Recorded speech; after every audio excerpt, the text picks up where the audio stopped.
Title: Start Where You Are. Use What You Have by AI Audiobooks Empire. Introduction. Have you ever caught yourself thinking, if only I had more money, I'd finally begin? Or perhaps you've told yourself, when life settles down, then I'll chase my dreams. Maybe you've believed that someone else has an advantage you could never match, a better education, stronger connections, more talent, or simply better timing. If those thoughts sound familiar, you're not alone. Every day, countless dreams remain unfinished, not because people lack ability, but because they believe they must wait for perfect conditions. They wait for the perfect opportunity, the perfect plan, the perfect amount of confidence, the perfect moment that somehow never arrives. Here's the surprising truth. Most meaningful journeys don't begin with abundance. They begin with limitation. Think about it for a moment. Every expert was once a beginner. Every successful business started before anyone knew its name. Every skilled musician once struggled to play a single note correctly. Every confident speaker once feared standing in front of an audience. Every strong tree began as a tiny seed buried beneath the soil, unseen and vulnerable. Progress has never required perfection. It has always required a beginning. The problem isn't usually that people don't have enough. The problem is that they underestimate what they already possess. You may have more experience than you realize because of the challenges you've survived. You may have more wisdom than you give yourself credit for because of the mistakes you've learned from. You may already have relationships, skills, ideas, determination, and opportunities that seem ordinary simply because they've always been part of your life. What if the life you've been waiting for doesn't begin someday? What if it begins today? What if the resources you've been searching for aren't somewhere far away, but are already within your reach? Imagine looking back 1 year from now. Would you rather remember another year spent waiting for the right circumstances, or a year where small, consistent actions quietly transformed your confidence, your habits, and your future? No one can promise that the path ahead will be easy. There will be obstacles. There will be setbacks. There will be moments when progress feels painfully slow. But there is something even more certain. If you never begin, nothing changes. And sometimes the smallest first step becomes the turning point that changes everything. This audiobook is an invitation, not to become someone else, not to wait until you're perfectly prepared, but to recognize the quiet strength that already exists inside you, to make peace with where you are today, and to discover how ordinary resources, used consistently, can create extraordinary results over time. So, wherever you're listening from, whether you're driving, walking, working, or simply taking a quiet moment for yourself, I invite you to stay with me. Because your next chapter doesn't begin when everything becomes perfect. It begins the moment you decide that what you have today is enough to take the very first step. Channel Introduction. Welcome, and thank you for choosing to spend part of your day with us. Whether this is your first time here or you've joined us for many audiobooks before, we're truly grateful you're here. This channel is dedicated to sharing thoughtful, practical, and encouraging audiobooks designed to help you grow, not through quick fixes or empty promises, but through timeless principles, meaningful reflection, and actions you can apply in everyday life. Life moves quickly. It's easy to become caught up in responsibilities, distractions, and the pressure to always do more. That's why moments like this matter. They give us a chance to pause, think differently, and reconnect with the person we want to become. As you listen today, there's no need to rush. You don't have to memorize every sentence or feel pressured to change your life overnight. Simply stay present. Let the ideas settle naturally.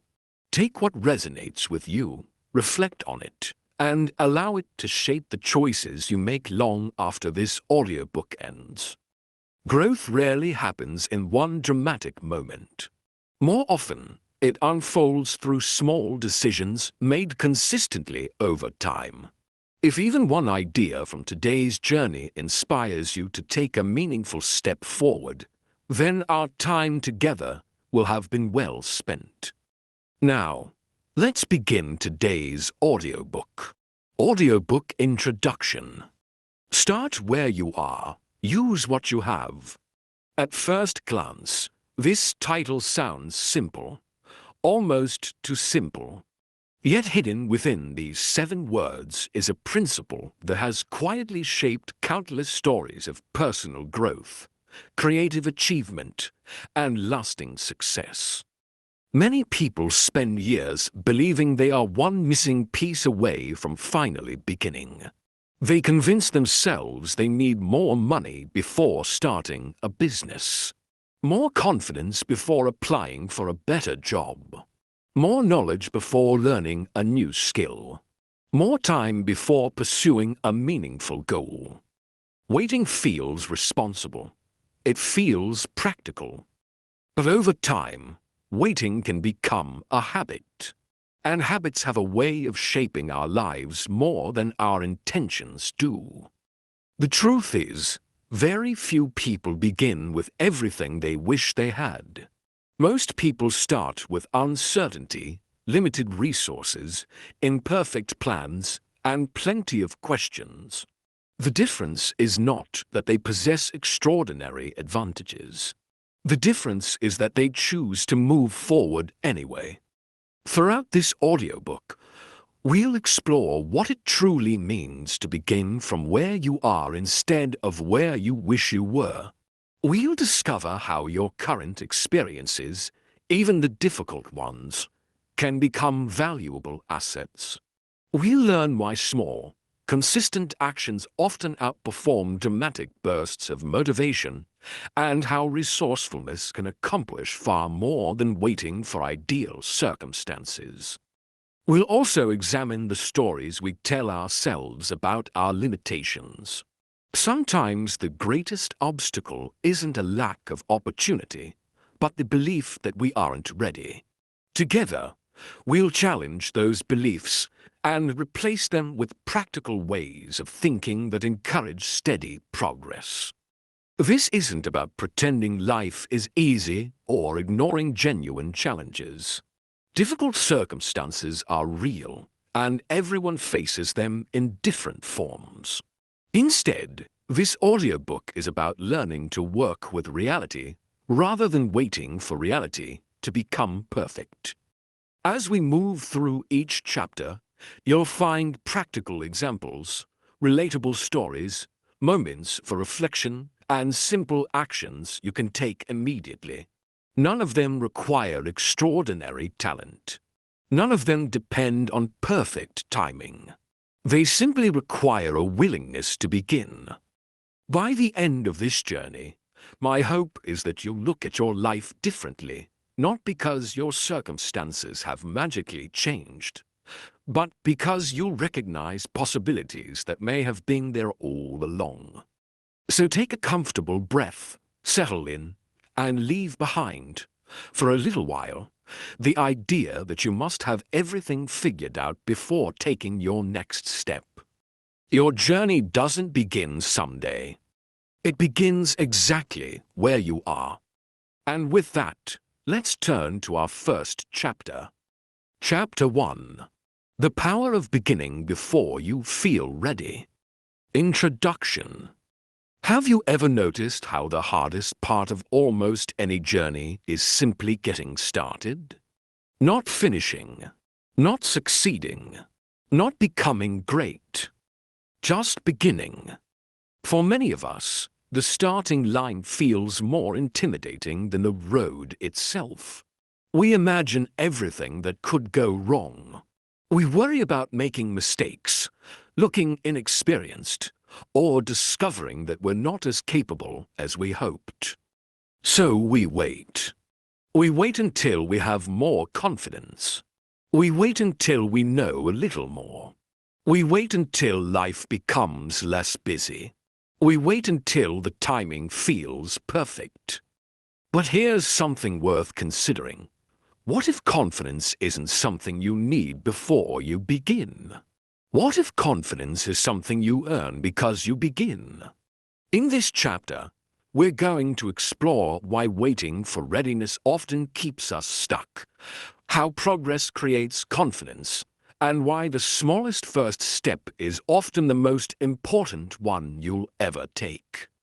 Main lesson. Imagine standing at the edge of a forest you've never explored. You can study maps, read travel guides, watch videos of other people hiking the trail. All of that knowledge has value. But eventually, if you truly want to know the forest, you have to take your first step onto the path. Life works much the same way. Many people spend years preparing for a future they never enter. They collect information, make plans, and dream about possibilities. But action remains just out of reach because they never feel completely ready. The truth is that readiness is often misunderstood. We imagine it as a feeling, a sudden moment when uncertainty disappears and courage arrives. But for most people, that moment never comes. Instead, readiness is something we build through action. Think back to when you first learned a new skill. Maybe it was riding a bicycle, cooking a meal, driving a car, or using unfamiliar technology. Were you confident on the first day? Probably not. Did you know exactly what you were doing? Almost certainly not. Yet every attempt taught you something the previous attempt could not. You became more comfortable not because fear disappeared, but because experience slowly replaced uncertainty. Too often, we expect the order to be first confidence, then action. Real life usually follows the opposite pattern. First action, then experience, then confidence. One small action may seem insignificant, but it changes something important. It transforms you from someone who wants to begin into someone who has begun. That identity shift matters more than most people realize. A person who writes one page has become a writer in practice. A person who walks for 10 minutes has become someone who exercises. A person who saves their first small amount of money has begun building financial discipline. The action itself may be small, but the message it sends to your mind is powerful. I am becoming the kind of person who follows through. Let's consider a familiar example. Imagine two friends who both dream of starting a small online business. The first spends months researching every detail. They compare equipment, analyze competitors, design elaborate plans, and wait for the perfect moment. The second also researches, but after learning enough to take a reasonable first step, they begin. Their first attempt isn't perfect. Their website has flaws. Their marketing is inconsistent. They make mistakes, but each mistake teaches them something practical. 6 months later, the second person has real experience while the first is still searching for certainty. Neither started with perfect knowledge. The difference wasn't intelligence. It was movement. Action reveals answers that thinking alone never can. This doesn't mean acting recklessly or ignoring preparation. Preparation is valuable, but preparation should eventually lead to participation. At some point, learning must become doing. There's another reason beginning feels uncomfortable. Starting forces us to face imperfection. The first draft isn't beautiful. The first presentation isn't polished. The first workout feels awkward. The first attempt rarely reflects your potential. And that's okay. Imagine expecting a seed to become a towering tree overnight. We would never place such unrealistic expectations on nature. Yet we often expect ourselves to produce expert-level results immediately. Growth doesn't work that way. The seed doesn't apologize for being small. It simply keeps growing. Neither should you. Every meaningful achievement is built on countless imperfect beginnings that no one remembers. People often admire the finished product while overlooking the years of quiet effort that made it possible. Success is rarely one giant leap. It's thousands of ordinary steps taken consistently. Another obstacle to beginning is comparison. You open social media and see someone else's success. You watch experts perform with ease. You compare your first chapter to someone else's finished book. Your first painting to someone's masterpiece. Your first speech to an experienced presenter. But comparisons like these ignore the invisible years behind every visible success. You're comparing your beginning to someone else's middle, or perhaps even their ending. That's neither fair nor useful. Instead of asking, how far ahead are they? Try asking, what is one step I can take today? That question brings your attention back to what you can control. Progress always begins in the present moment. Not yesterday. Not next month. Today. There's another powerful truth worth remembering. Small actions create momentum.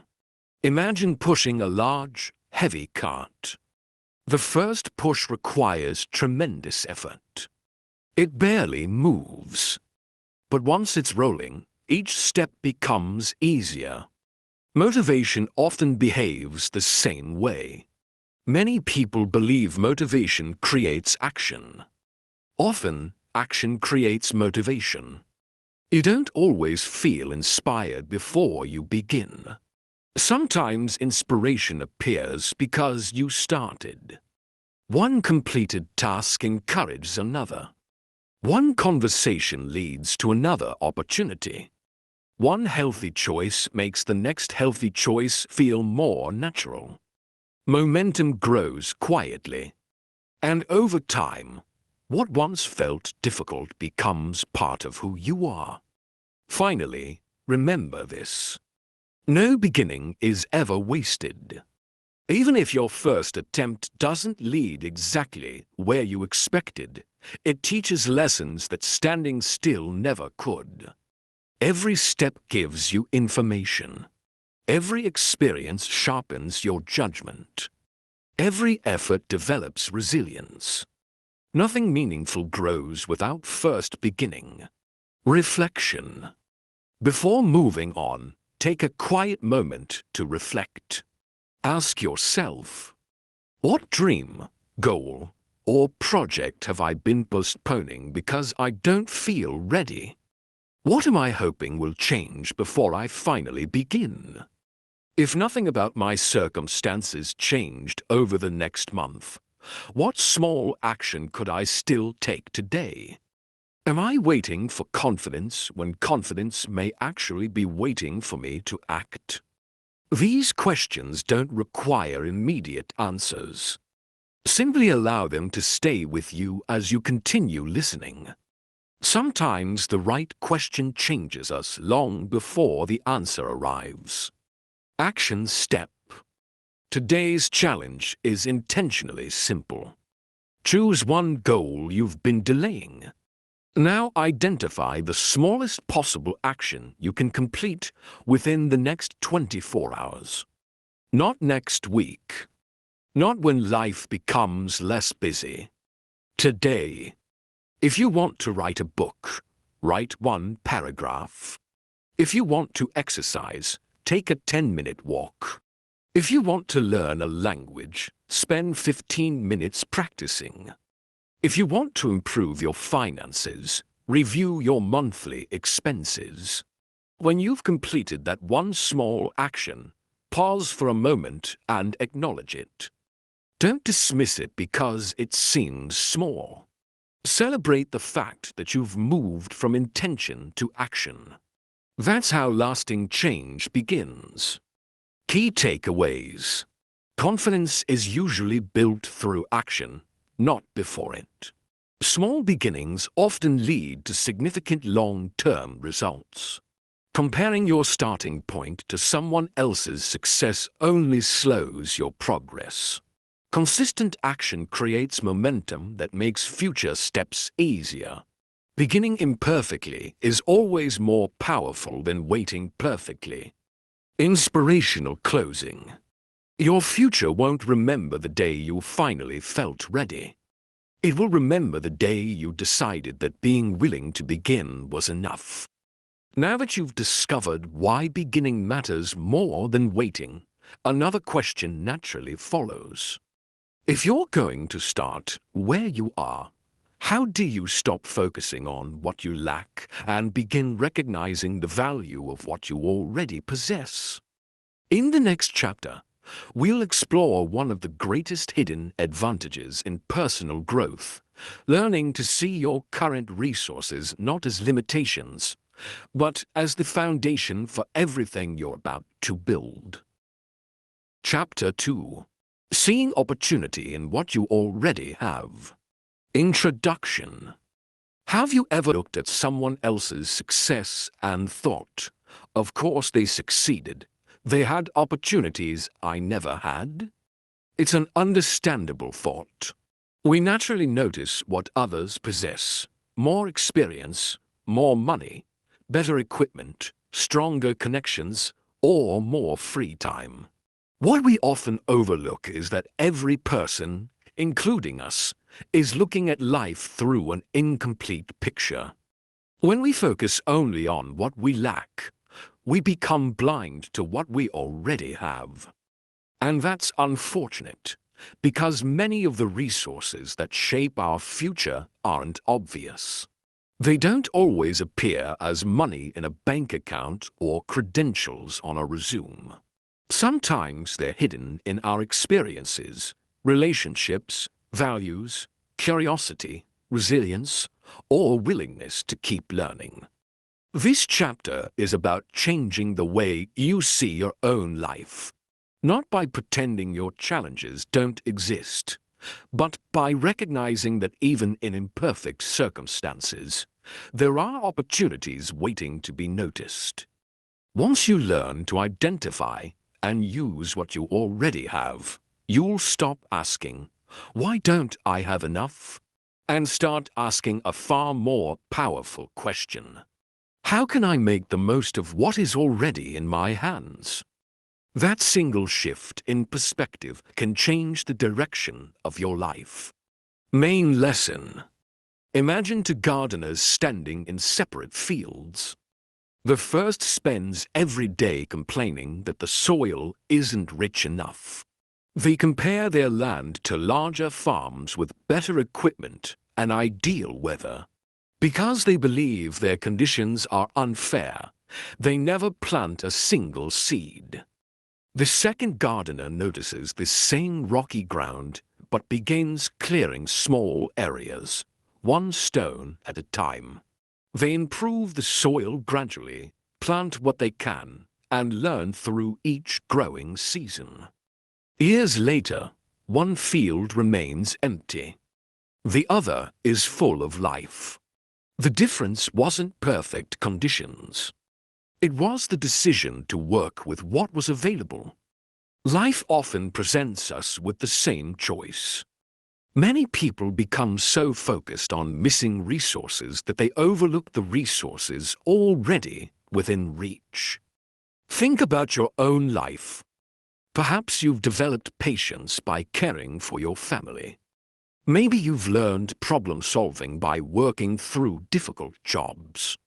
You may have gained empathy because of hardships you've experienced. Perhaps you've become adaptable because life has required you to adjust again and again. These qualities rarely appear on a checklist, yet they are among the most valuable assets a person can possess. Skills can be learned. Knowledge can be acquired. But character is often built through experience. And experience is something no one can take away from you. Consider a young woman who dreamed of opening a small bakery. She couldn't afford a storefront. She didn't own professional kitchen equipment. She had no advertising budget. It would have been easy to conclude that success was impossible. Instead, she began with what she had. She baked from her home kitchen. She shared photos of her creations with friends. Each satisfied customer recommended her to someone else. She listened carefully to feedback, improved her recipes, and gradually saved enough money to expand. Her business didn't grow because she started with abundance. It grew because she used today's resources to create tomorrow's opportunities. This pattern appears again and again in life. Resourcefulness often matters more than resources. Imagine giving to people the exact same set of tools. One places them neatly on a shelf and waits for a better time. The other begins building. Months later, their results look completely different. The tools were identical. The willingness to use them was not. This principle extends far beyond careers or business. Think about learning. You don't need the world's largest library to begin reading. You don't need expensive equipment to improve your health through daily walks. You don't need a perfect home office to develop a valuable skill. You don't need a large audience to begin sharing your ideas.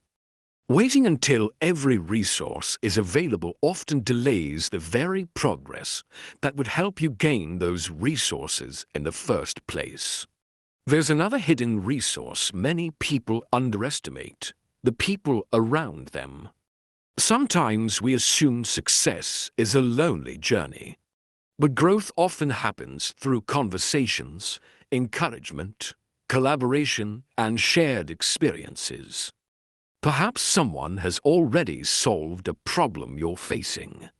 Perhaps a friend can offer honest feedback.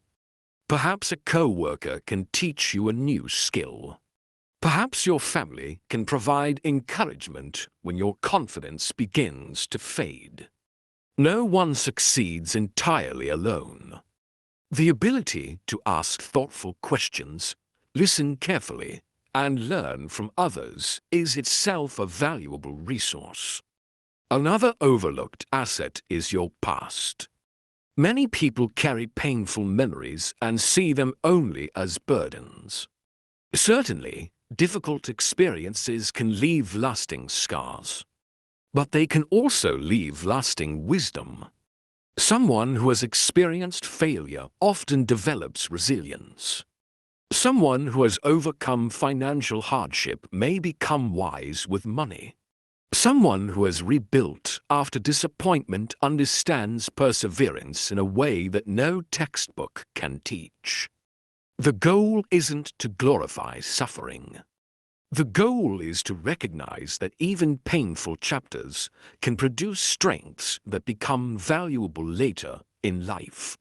Sometimes the very challenge you wish had never happened becomes the reason you're able to help someone else. There's one more resource we often ignore because it feels too ordinary. Time. Not unlimited time. Just today's time.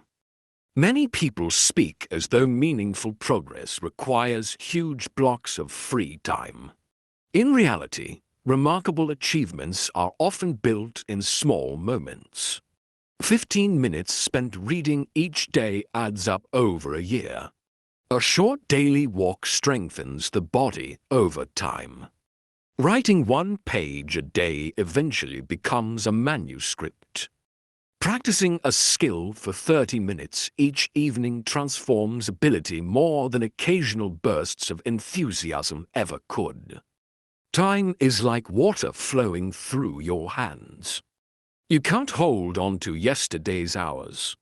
You can't borrow tomorrow's. But you can decide how you'll use today. And today's choices quietly become tomorrow's results. Of course, recognizing your resources doesn't mean ignoring real obstacles. Some people face financial struggles. Others care for aging parents. Some battle illness, grief, or uncertainty. Acknowledging your strengths isn't about pretending those difficulties don't exist. It's about refusing to let them become the entire story. You can recognize your challenges while also recognizing your capabilities. Both can be true at the same time. When you begin seeing life this way, something remarkable happens. Instead of asking, "Why don't I have enough?" you begin asking, "What can I build with what I already have?" That question shifts your attention from limitation to possibility. And possibility is where progress begins. Reflection. Take a quiet moment and ask yourself, what strengths have I developed because of the experiences I've lived through? What resources have I been overlooking simply because they've always been part of my life? Who around me could encourage, teach, or support me if I were willing to ask? Am I spending more energy thinking about what I lack than appreciating what I already possess? As you reflect, don't rush to answer. Sometimes awareness is the first resource we discover. Action step. Today, create a simple resource inventory. Take a notebook or open a notes app and divide the page into 4 headings. Skills. Write down everything you know how to do, even skills that seem ordinary. People. List individuals who encourage you, inspire you, or have knowledge you could learn from. Experiences. Write down life experiences that have taught you valuable lessons, even difficult ones. Time. Identify one realistic block of time today, even just 20 minutes, that you can dedicate to moving one goal forward. Keep this list. Return to it whenever you begin feeling that you don't have enough. You may discover that your greatest resources were quietly waiting to be noticed all along. Key takeaways. Focusing on what you lack often hides the value of what you already possess. Resourcefulness frequently matters more than having abundant resources. Your experiences, relationships, character, and time are powerful assets. Small, consistent use of today's resources creates tomorrow's opportunities.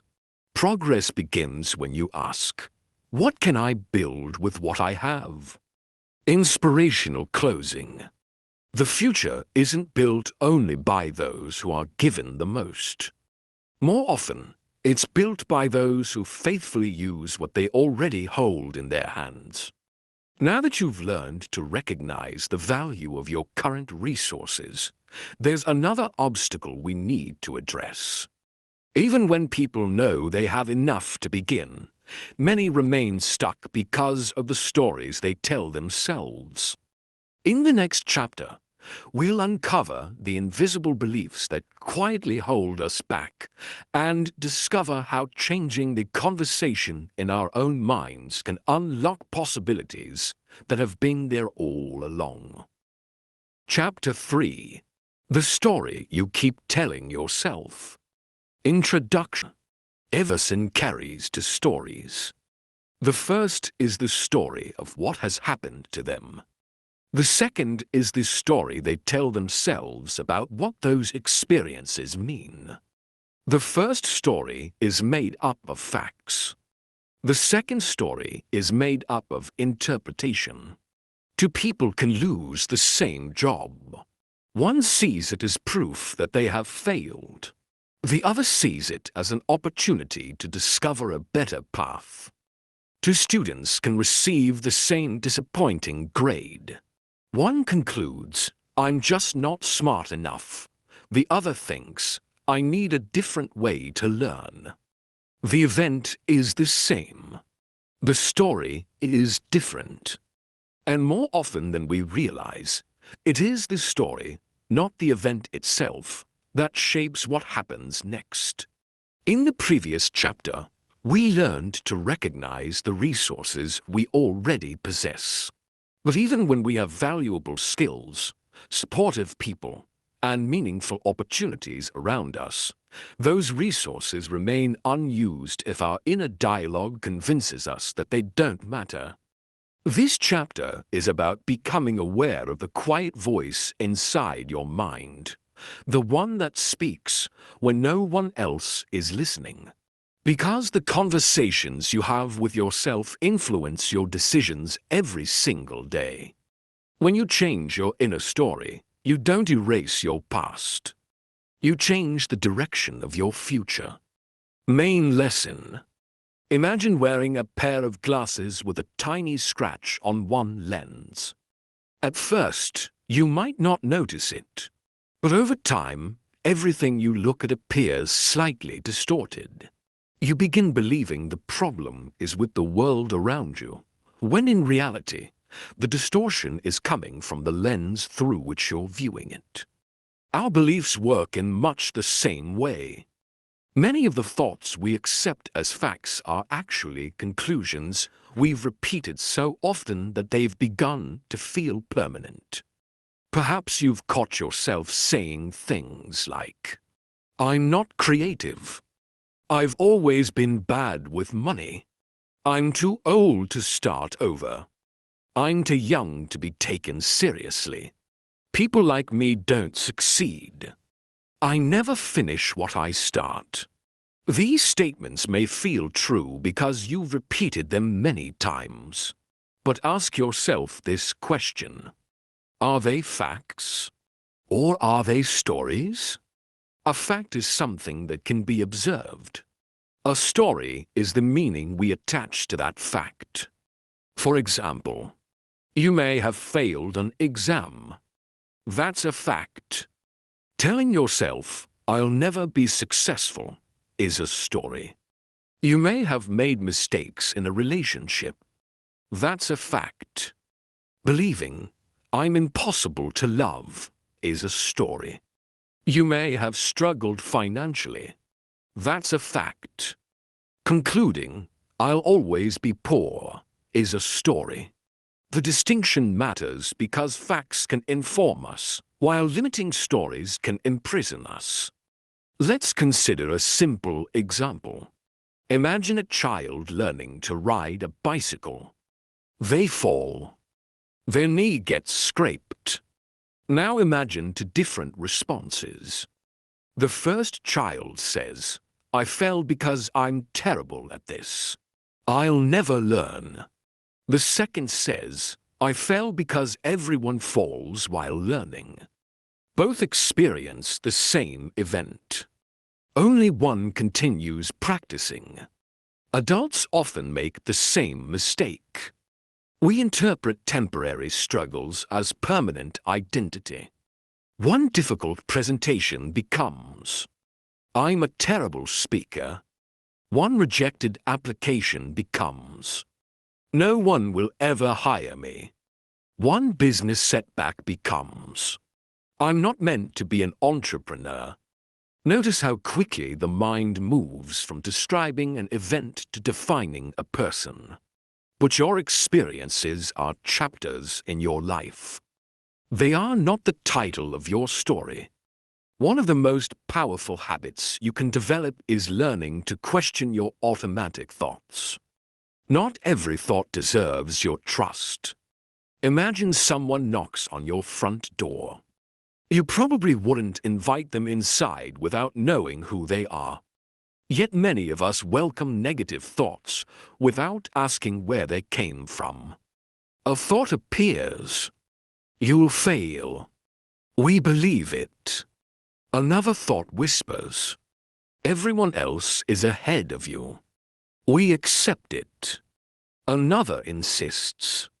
Why bother trying? We obey. But what if you paused before accepting every thought as truth? Instead of saying, I'll never succeed, try asking, what evidence supports that belief? Or, what evidence challenges it? You might discover that your mind has been presenting opinions as facts. There's another important lesson here. Your past explains you. It does not have to define you. Perhaps you grew up hearing discouraging words. Maybe people underestimated your abilities. Maybe you made choices you regret. Those experiences become part of your history. But they don't have to become your identity. Imagine carrying a heavy backpack filled with rocks. Each rock represents a painful label you've accepted over the years. Not good enough. Not smart enough. Not talented enough. You can keep carrying those rocks if you choose. Or you can begin taking them out, one by one. Not by pretending life has been easy, but by deciding those labels no longer deserve authority over your future. Replacing limiting stories doesn't mean creating unrealistic fantasies. It means choosing stories that encourage growth. Instead of saying, I can't do this, you might say, I can't do this yet. That single word changes everything, yet leaves room for learning, room for progress, room for possibility. Think about a musician practicing an instrument. On the first day, the music may sound clumsy. After weeks of practice, it improves. Months later, friends notice the difference. Years later, audiences applaud. At no point did the musician suddenly wake up talented.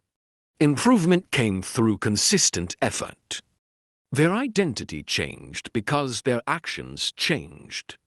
Your inner story should reflect that reality. Not, I'll always struggle, but I'm learning. Not, I'm behind, but I'm making progress at my own pace. Not, I've missed my chance, but my next opportunity begins with the choices I make today. Another helpful exercise is to notice the language you use when describing yourself. Do you frequently say, I have to? Or do you sometimes say, I get to? Consider the difference. I have to go to work.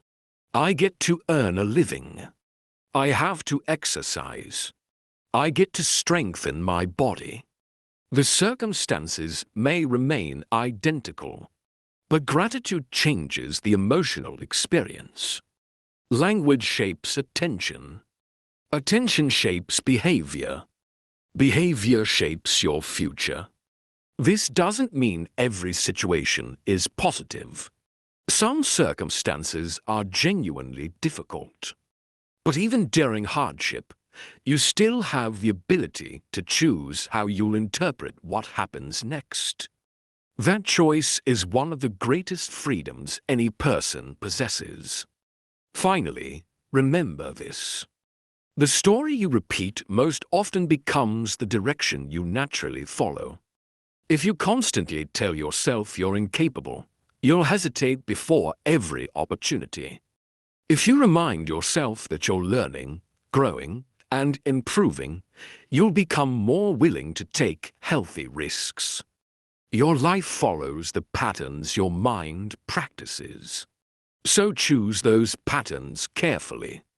Because today's thoughts often become tomorrow's actions. Reflection. Take a moment to slow down and ask yourself these questions. What negative story have I been repeating about myself? Where did that story begin? Is it based on facts or on conclusions I've accepted without questioning? If I believed that growth was possible, how would I describe myself differently? What kind of story do I want my future self to tell about the decisions I make today? Allow these questions to sit with you. Sometimes the first step toward change is simply recognizing the words you've been living by. Action step. Today, pay close attention to your inner dialogue. Each time you notice yourself making a negative statement about your abilities, pause and write it down. Then rewrite it in a way that reflects growth rather than limitation. For example, I always fail becomes I'm learning from every attempt. I'm not confident becomes I'm building confidence through practice. I'm not ready becomes I know enough to take the next step. Repeat your new statement whenever the old one returns. Changing your inner story won't happen overnight. But every time you choose a healthier perspective, you're strengthening a new way of thinking. Key takeaways. Your interpretation of events often shapes your future more than the events themselves. Limiting beliefs are frequently stories, not facts. Your past explains your journey, but doesn't have to define your identity. Replacing fixed thinking with growth-focused language opens new possibilities. The story you consistently tell yourself influences the actions you take every day. Inspirational closing. The most important conversation you'll ever have is the one you carry with yourself. Choose words that help you grow, because the life you build tomorrow begins with the story you believe today. Changing your inner story is a powerful beginning, but belief alone isn't enough. Sooner or later, every meaningful goal encounters obstacles, delays, and disappointments. So how do you keep moving when life doesn't go according to plan? In the next chapter, we'll discover why setbacks aren't signs that you should stop. They're often the very experiences that prepare you to move forward with greater wisdom, strength, and resilience. Chapter 4. Turning Setbacks into Stepping Stones. Introduction. If life always unfolded according to our plans, growth would be much simpler. We would set a goal, work hard, achieve success, and move on to the next challenge. There would be no unexpected detours, no disappointments, no moments of doubt. But that isn't how life works. Instead, every meaningful journey includes obstacles. Plans change, opportunities disappear, mistakes happen. Sometimes, despite our best efforts, the outcome isn't what we hoped for. The question isn't whether setbacks will come. The question is what we'll do when they arrive. Some people see every setback as evidence that they should quit. Others learn to see setbacks as teachers, sometimes demanding teachers, but valuable ones nonetheless. This chapter is about developing that second perspective. Not because failure is enjoyable, and certainly not because hardship should be celebrated, but because every challenge carries a lesson that success alone could never teach. When you learn to transform setbacks into stepping stones, you stop fearing the road ahead. You begin trusting your ability to keep moving, no matter what you encounter. Main lesson. Imagine you're climbing a mountain. You expect the path to rise steadily toward the summit. Instead, the trail twists through forests, dips into valleys, crosses streams, and occasionally forces you to take a longer route around steep cliffs. At first, those detours feel frustrating. You wonder if you've gone the wrong way. But as you continue climbing, you realize something important. The winding path wasn't keeping you from the mountain. It was the safest way to reach it. Life often follows a similar pattern. What appears to be a delay is sometimes preparation. What feels like a dead end may simply be directing you toward a better route. Consider a young man who applied for his dream job after finishing university. He prepared carefully, practiced his interview skills, and believed he had done everything right. A week later, he received a polite rejection email. For several days, disappointment consumed him. He questioned his abilities and wondered if all his effort had been wasted. But instead of giving up, he reached out to the interviewer and asked a simple question. What could I improve? The feedback was honest and specific. His technical skills were strong, but his communication lacked confidence. That insight became a turning point. Over the next several months, he joined public speaking groups, practiced interviews with friends, and volunteered to lead small projects at work. A year later, he applied again, not only to the same company, but to several others. This time, he received multiple offers. The rejection that once felt like failure had actually pointed him toward the very skill he needed to develop. Setbacks often reveal what success would have hidden. When everything goes well, it's easy to assume we're doing everything correctly.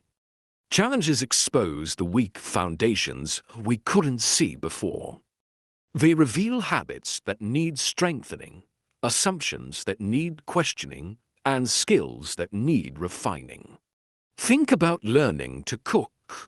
The first burned meal teaches you more about temperature than a perfectly prepared dinner ever could. A failed recipe encourages you to pay attention, adjust, and improve. Eventually, mistakes become experience. Experience becomes confidence. The same principle applies far beyond the kitchen. One setback rarely determines your future. What matters is your response. Unfortunately, many people allow one difficult moment to become a permanent conclusion. A business doesn't succeed, so I'm not an entrepreneur. A relationship ends. I'll never find the right person. An exam goes poorly. I'm simply not capable. Notice how quickly a single event becomes a lifelong identity. But imagine reading only one page of a novel and deciding you already know how the entire story ends. That wouldn't make sense. Yet we often do exactly that with our own lives. Every setback is one page, not the whole book. Another important lesson is that resilience is built, not inherited. People sometimes admire someone else's strength without seeing how it developed. They assume resilience is a personality trait. In reality, resilience grows through repeated practice. Every time you recover from disappointment instead of surrendering to it, you're strengthening your ability to face future challenges. It's much like exercising a muscle. The weight creates resistance. The resistance creates growth. Without resistance, there is no strengthening. Without challenges, there is little opportunity to develop resilience. Of course, this doesn't mean we should seek out hardship. Life provides enough of it on its own. The point is that when hardship arrives, we can choose whether it becomes a stopping point or a training ground. There's another trap worth avoiding: the trap of perfectionism. Some people aren't afraid of failure itself. They're afraid of being seen failing. They want every attempt to look polished, every result to impress others. So they delay taking action. Ironically, this often prevents the very progress they desire. Think about a sculptor working with stone. The first strikes of the hammer don't reveal the finished masterpiece. They remove rough edges. They create dust. They may even appear messy to someone watching from a distance. But every careful strike contributes to the final work. Progress often looks unfinished in the middle. Don't judge your journey by its earliest chapters. Give yourself permission to be a work in progress. One practical habit can make setbacks much easier to navigate. Instead of asking, "Why is this happening to me?" try asking, "What is this experience teaching me?" The first question often leaves us feeling powerless. The second invites curiosity. Perhaps the setback is teaching patience. Perhaps it's revealing a skill gap. Perhaps it's showing you that your priorities need adjusting. Perhaps it's reminding you to slow down and build a stronger foundation. Every challenge becomes more valuable when you search for its lesson. Finally, remember that recovery is part of progress. You don't need to bounce back instantly. Disappointment deserves to be acknowledged. Take time to process it. Rest if necessary. Talk with people you trust. Learn what you can. Then, when you're ready, take the next step. Not because you feel fearless, but because you've learned that courage often means continuing even when the outcome remains uncertain. That quiet persistence is what carries people farther than talent alone ever could. Reflection. Take a few moments to think about these questions. What setback have I been allowing to define me? What valuable lesson might be hidden within that experience? How has a past disappointment helped me grow in ways I didn't recognize at the time? If I viewed my current challenge as preparation instead of punishment, how would my perspective change? Remember, reflection isn't about reliving pain. It's about discovering wisdom. Action step. Choose one setback from your past that still comes to mind. Write down 3 things it taught you. Perhaps it strengthened your patience. Maybe it improved your judgment. Perhaps it revealed values that matter most to you. Then write one action you can take this week because of what you learned. Transform the lesson into forward movement. When experience becomes action, setbacks become stepping stones. Key takeaways. Setbacks are temporary events, not permanent identities. Every challenge contains lessons that success alone cannot teach. Resilience grows through responding to difficulties, not avoiding them. Asking, "What can I learn?" is more empowering than asking, "Why me?" Recovery, reflection, and renewed action turn obstacles into opportunities for growth. Inspirational closing. The road ahead will not always be smooth, but every stone in your path can become part of the staircase that carries you higher if you're willing to keep climbing. By now, you've learned that you can begin before you feel ready. Use the resources already around you. Reshape the stories you tell yourself and grow through setbacks. But lasting transformation isn't built on occasional moments of inspiration. It's built on what you choose to do repeatedly. In the next chapter, we'll explore the quiet power of daily habits and discover how small, consistent actions shape extraordinary lives over time. Chapter 5. Small daily habits that create extraordinary change. Introduction. When people imagine life-changing moments, they often picture dramatic events. A major promotion, a groundbreaking business idea, a life-altering opportunity, a single decision that changes everything overnight. Those moments certainly exist, but they are much rarer than we think. More often, extraordinary lives are built through ordinary days.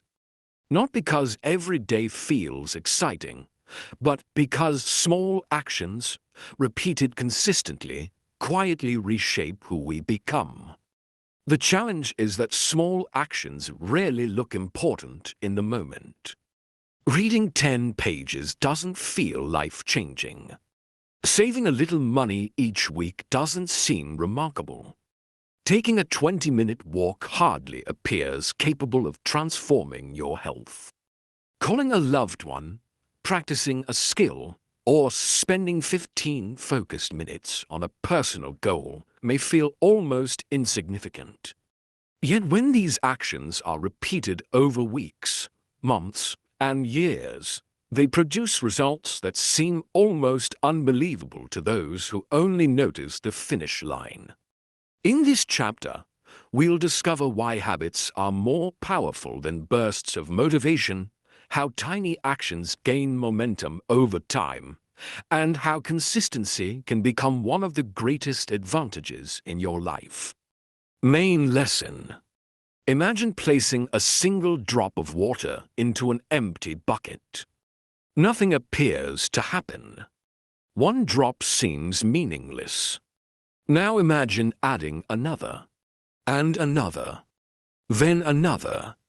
If someone looked at the bucket after only the first few drops, they might conclude that the effort was pointless. But eventually, the bucket begins to fill.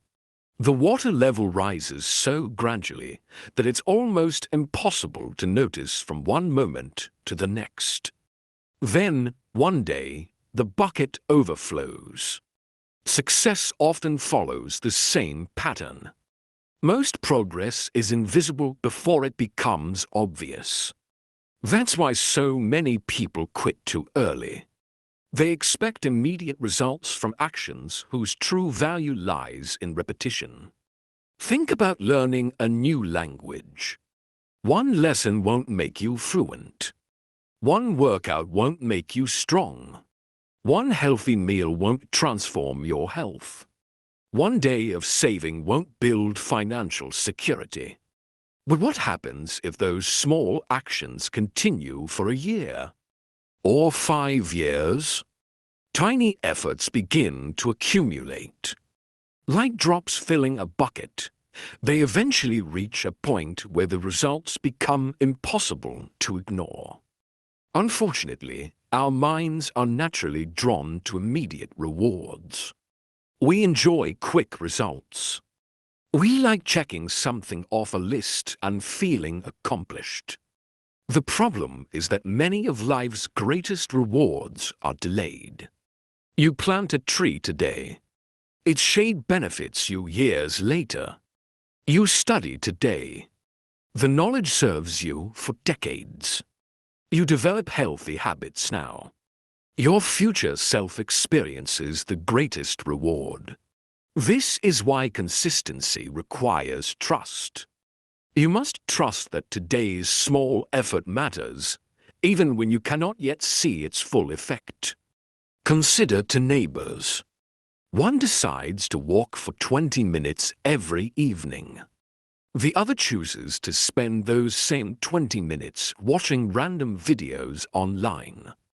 On the first day, the difference between them is almost impossible to see. After 1 week, still very little difference. After 1 month, only small changes. But after several years, one has built stronger health, increased energy, and established a habit of caring for their body. The other may wonder why change never seemed to happen. The difference wasn't created in one dramatic moment. It was created in thousands of ordinary evenings. Habits shape identity. Every repeated action quietly answers the question, who am I becoming? When you consistently read, you're becoming a learner. When you regularly keep promises to yourself, you're becoming dependable. When you practice kindness, you're becoming compassionate. When you exercise regularly, you're becoming someone who values health. Notice that identity grows from repeated behavior, not occasional intention. Many people set ambitious goals. That's wonderful. But goals alone don't change lives. Habits do. Imagine deciding to climb a mountain. The goal gives you direction, but your daily steps determine whether you reach the summit. Without daily movement, the goal remains a wish. With consistent movement, even a distant destination becomes reachable. Another important truth is that good habits don't require perfection. Many people believe they must never miss a day. Then, after one mistake, they give up entirely. I skipped my workout, so the week is ruined. I spent too much money, so I may as well stop budgeting. I missed 1 day of studying, so I'll start again next month. This all-or-nothing thinking is one of the biggest obstacles to lasting progress. Missing once is a mistake. Giving up completely is a decision. There's a significant difference. Imagine driving across the country. If you take one wrong turn, you don't abandon the journey. You simply correct your course and continue. Your habits deserve the same grace. Progress isn't about never making mistakes. It's about returning to your path again and again. Let's also talk about environment. People often rely entirely on willpower. But willpower is like a phone battery. It drains throughout the day. Your environment, however, quietly influences your decisions without demanding constant effort. If healthy food is easy to reach, you'll likely eat it more often. If your book sits beside your favorite chair, you'll be reminded to read. If your phone stays in another room while you work, distractions become less tempting. Success isn't always about becoming more disciplined. Sometimes it's about making good choices easier and poor choices harder. Small changes in your surroundings can produce surprisingly large changes in your behavior. There's another lesson worth remembering. Celebrate consistency, not just achievement. Many people only celebrate reaching the finish line. But the finish line exists because of hundreds of faithful days that came before it. Celebrate showing up. Celebrate keeping your promise. Celebrate completing today's small task. Those moments deserve recognition because they reinforce the identity you're building. Finally, Understand this. Your future is being shaped today, not by one extraordinary decision, but by the ordinary choices that seem too small to matter. Every page you read, every kind word you speak, every healthy meal, every thoughtful decision, every small act of courage. These moments may seem ordinary. Together, they become extraordinary. Reflection. Pause for a moment and consider these questions. What small habit has been quietly helping me become a better person? What habit has been holding me back without me fully noticing it? If I repeated one positive action every day for the next year, how might my life look different? Am I expecting dramatic change while overlooking the power of consistent effort? Take your time with these questions. Sometimes the smallest habits reveal the biggest opportunities for growth. Action step. Choose just one habit to practice every day this week. Keep it intentionally small. Read 5 pages. Walk for 15 minutes. Write 1 paragraph. Save a small amount of money. Practice gratitude by writing down 3 things you're thankful for each evening. The goal isn't to impress yourself. The goal is to prove to yourself that consistency is possible. When the habit feels easy enough to repeat, it has a much greater chance of becoming part of your daily life. Key takeaways. Small actions gain extraordinary power when repeated consistently. Habits shape your identity more effectively than occasional motivation. Progress is usually invisible before it becomes obvious. Missing one day doesn't erase your progress, simply begin again. Designing your environment can make positive habits easier to maintain. Inspirational closing. A meaningful life isn't built in extraordinary moments alone. It's built in ordinary moments that you choose to honor with extraordinary consistency. Daily habits provide the steady rhythm of lasting growth. But even the strongest habits can lose direction if they're not guided by a clear purpose. In the next chapter, we'll explore how knowing your why gives meaning to your actions, strengthens your commitment during difficult times, and helps you stay focused when distractions compete for your attention. Chapter 6. Discovering your why and letting it guide your journey. Introduction. Imagine setting sail across a vast ocean without knowing your destination. You might have a sturdy boat, favorable weather, and enough supplies for the journey. You could even work incredibly hard every day, adjusting the sails and steering with determination. But without a destination, every direction feels equally right and equally wrong. Eventually, exhaustion replaces enthusiasm. You begin moving, but you're no longer sure why. Many people experience this same feeling in life.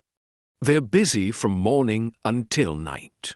Their calendars are full. Their responsibilities are endless. Yet beneath all that activity is a quiet question. What am I really working toward? Being busy isn't the same as moving forward. Real progress begins when your actions are connected to a purpose that matters deeply to you. In this chapter, we'll explore how discovering your why gives strength to your daily habits, helps you persevere during difficult seasons, and reminds you why the journey is worth continuing when motivation fades. Main lesson.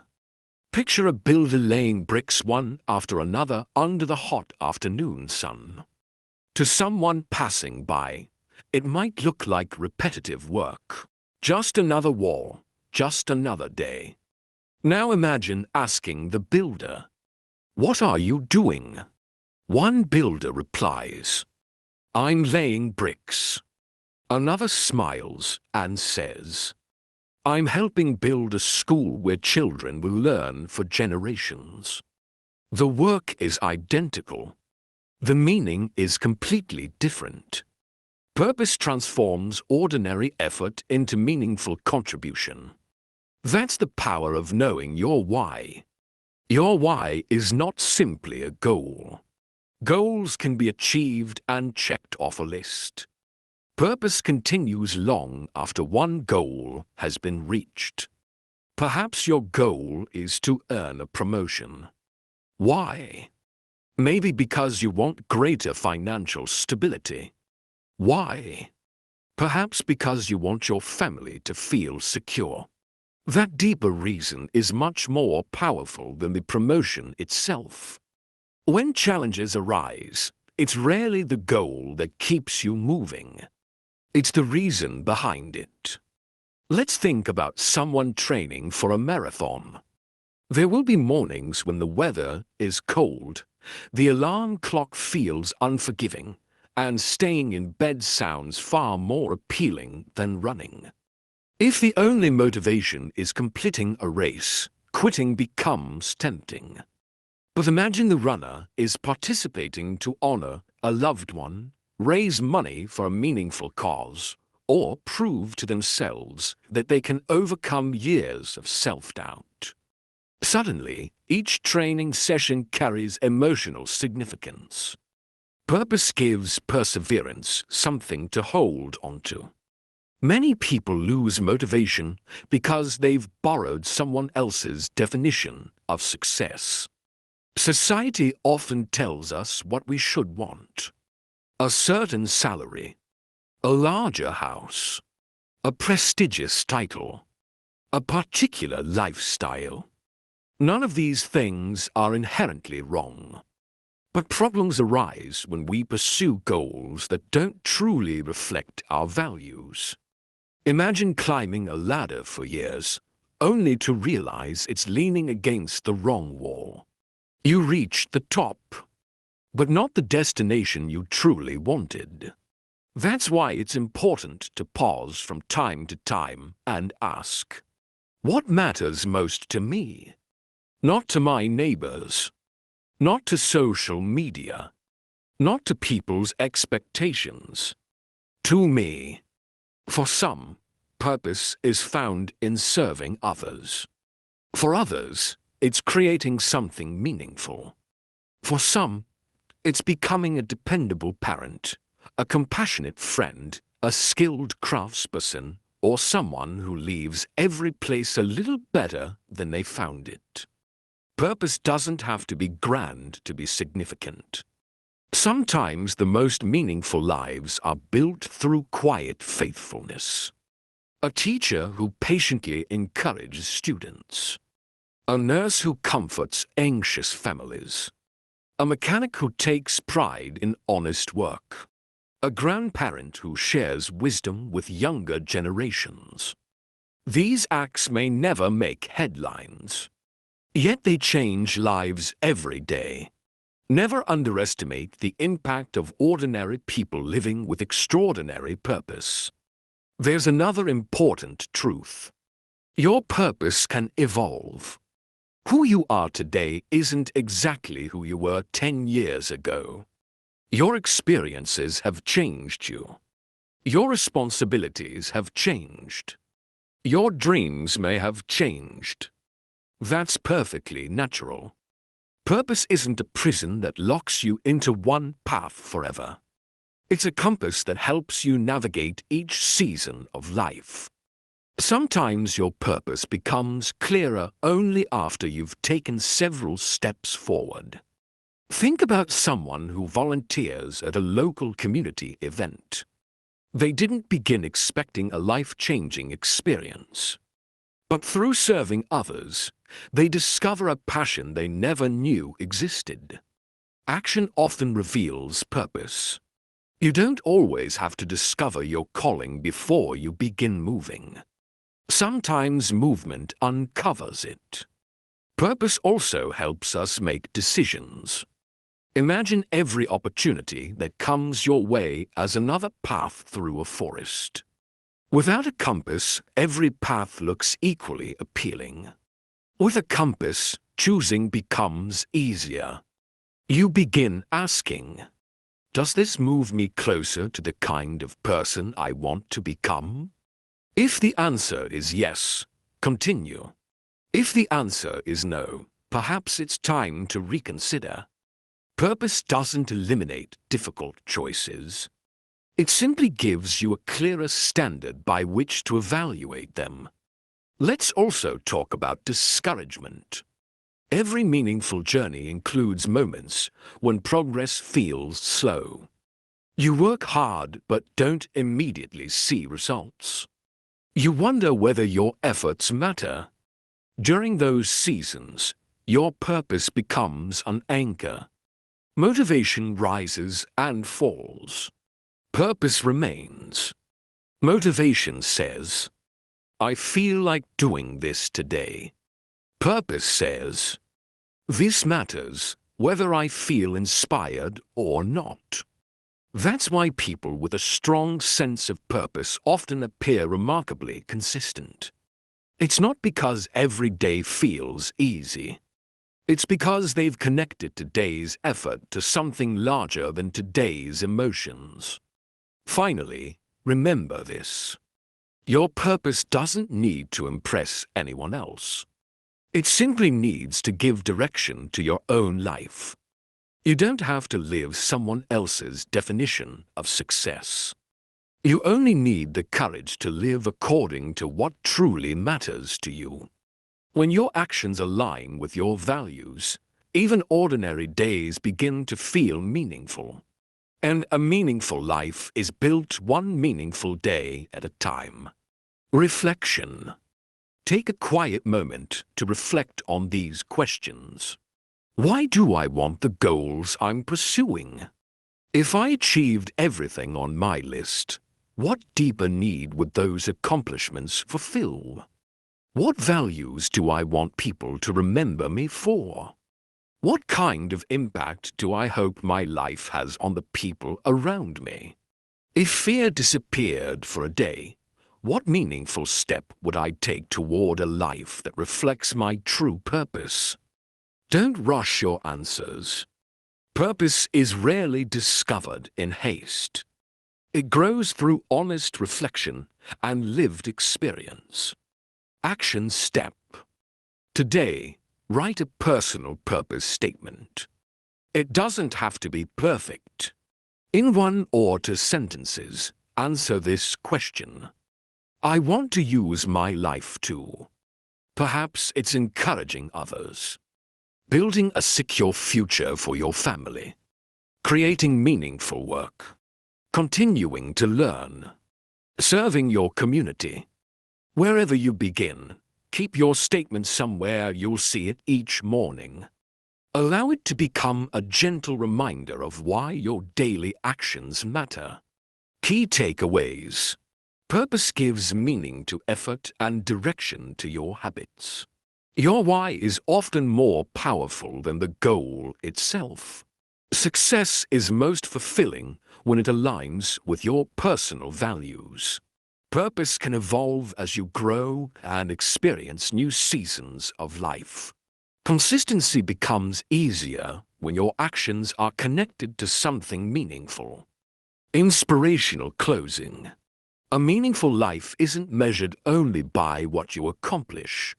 It's measured by the reasons that inspire you to keep moving forward, even when no one else is watching.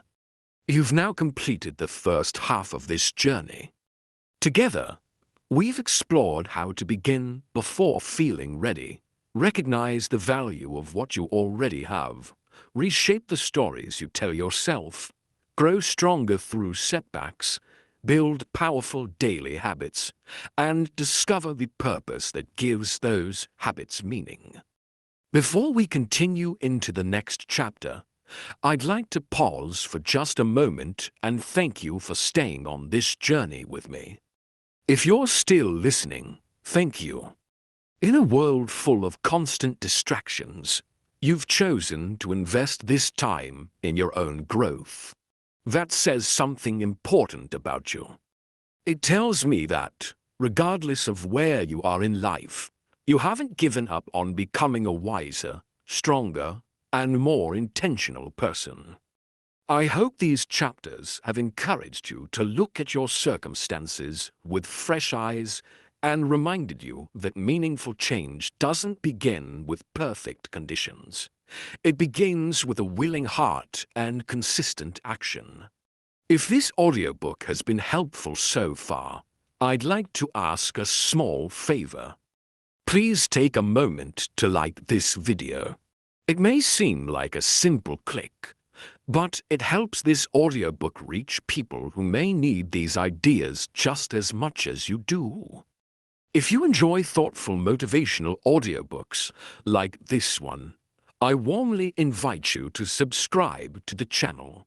There are many more journeys ahead, each designed to help you grow personally, strengthen your mindset, and live with greater purpose.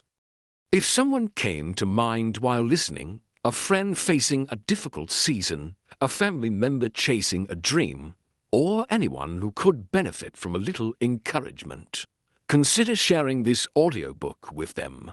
Sometimes one conversation, one idea, or one story arrives at exactly the right moment in someone's life. And I'd love to hear from you. When you've finished listening, leave a comment and tell us your biggest takeaway so far. Was it learning to begin before feeling ready? Recognizing the value of what you already have? Changing the story you tell yourself? Finding purpose in your daily actions?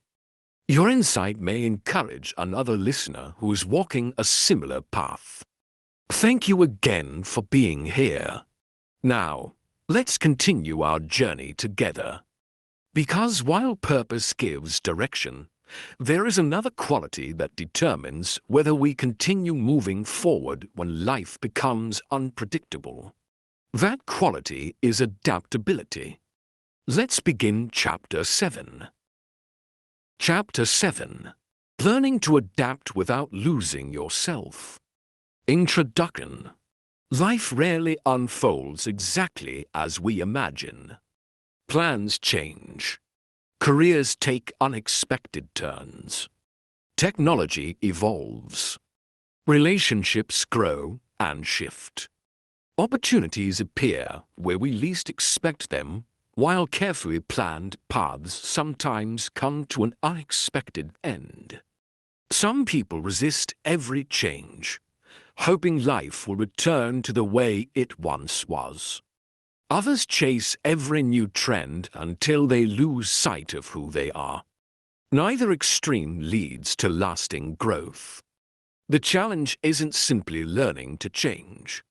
It's learning to adapt while remaining grounded in your values. In this chapter, we'll explore how flexibility becomes one of life's greatest strengths, why resilience and adaptability work together, and how you can embrace change without losing the person you're striving to become. Main lesson. Imagine a large oak tree standing beside a river. Its trunk is strong and deeply rooted. Nearby grows a tall bamboo plant. When powerful winds arrive, the oak resists with all its strength, while the bamboo bends gracefully with each gust. Neither strength nor flexibility alone is enough. The healthiest life combines both. Your values become your roots. Your adaptability becomes your ability to bend without breaking. Many people misunderstand adaptability. They think it means constantly changing who they are to fit every situation. True adaptability is different. It means adjusting your methods without abandoning your principles. Suppose you've planned to launch a small business. You've spent months preparing, but suddenly the market changes. One response is stubbornness. This was my original plan, and I'm never changing it. Another response is panic. Nothing is working. I'll quit. A wiser response is curiosity. My destination hasn't changed. Perhaps my path needs to. This mindset transforms obstacles into opportunities for creative thinking. The destination remains. The route evolves. This principle applies far beyond careers. Perhaps you've developed a morning routine that supports your health and focus. Then life changes. A new baby arrives. You begin caring for a family member. Your work schedule shifts. If you believe success depends on following your original routine perfectly, you'll likely become discouraged. But if you ask, how can I protect the purpose of this habit, even if the routine changes? You'll continue growing. Maybe your hour-long workout becomes a 20-minute walk. Maybe your quiet reading time moves from morning to evening. The form changes. The intention remains. Adaptability isn't giving up. It's refusing to let changing circumstances prevent meaningful progress. History is filled with people who succeeded not because life stayed predictable, but because they learned to respond wisely when it didn't. Think about inventors. Very few successful inventions emerged exactly as first imagined. Ideas were tested. Mistakes revealed weaknesses. New solutions emerged. Progress came through adjustment after adjustment. The same is true in our personal lives. Every challenge asks a simple question. We become more rigid or more resourceful. Resourcefulness often begins with acceptance. Acceptance doesn't mean liking every circumstance. It simply means acknowledging reality instead of arguing with it. Imagine trying to row a boat while refusing to admit the river's current exists. You would waste tremendous energy fighting reality instead of learning how to navigate it. The sooner you recognize your circumstances, the sooner you can make wise decisions within them. Another important part of adaptability is remaining teachable. Some people believe learning ends after school. In truth, life itself is the greatest classroom. Every conversation teaches something. Every project reveals something new. Every mistake offers information. The people who continue growing throughout life aren't those who know everything. They're the ones who never stop learning. Humility is one of adaptability's greatest companions. When you're willing to say, I don't know, I need help, I can improve, you open the door to progress. Pride closes that door. Humility keeps it open. There's another challenge that often accompanies change. Fear of leaving what's familiar. Even when our current situation isn't ideal, familiarity feels comfortable. The unknown can seem intimidating. Imagine standing on one side of a river. The bridge ahead looks unfamiliar. You can't clearly see what lies on the other side. Remaining where you are feels safe. But if growth exists across the river, staying still eventually becomes the greater risk. Courage doesn't remove uncertainty. It helps you walk across the bridge despite it. One small step, then another. As you've already discovered throughout this audiobook, meaningful growth rarely comes from waiting until certainty arrives. It comes from responding faithfully to the opportunities available today. Adaptability also requires patience with yourself. Whenever life changes, there is often a period of adjustment. You may not immediately perform at your best. That's normal. A person learning a new role at work won't master every responsibility during the first week. A family adjusting to a major life transition won't establish new routines overnight. Growth requires grace. Allow yourself time to learn. Finally, remember this. Your circumstances will continue changing throughout your life. Technology will evolve. Your responsibilities will shift. Your goals may mature. Your seasons of life will come and go. But if you remain grounded in your values while staying open to learning, you'll be prepared for whatever lies ahead. The strongest people aren't those who never encounter change. They're the ones who keep growing because they know how to adapt. Reflection. Take a few quiet moments to consider these questions. Where in my life have I been resisting change? Am I holding on to a method when I should be holding on to a purpose? What new skill or perspective could help me move forward? How can I remain true to my values while becoming more flexible in my approach?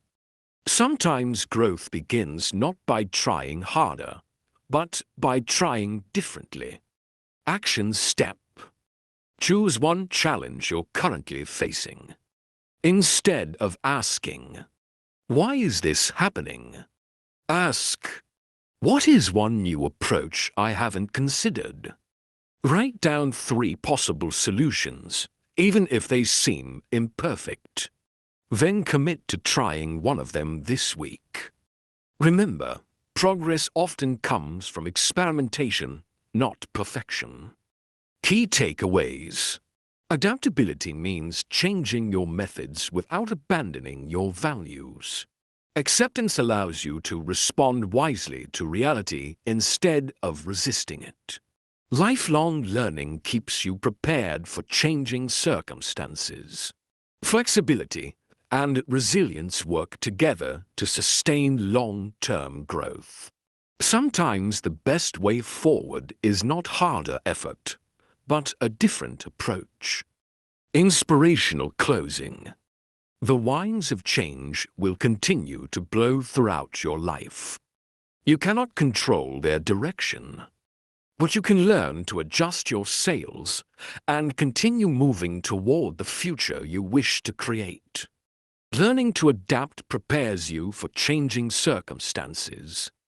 But there's another powerful force that quietly shapes every decision you make.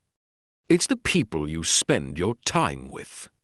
In the next chapter, we'll explore how your relationships influence your mindset, habits, confidence, and future, and how choosing the right environment can help you become the person you're striving to be. Chapter 8.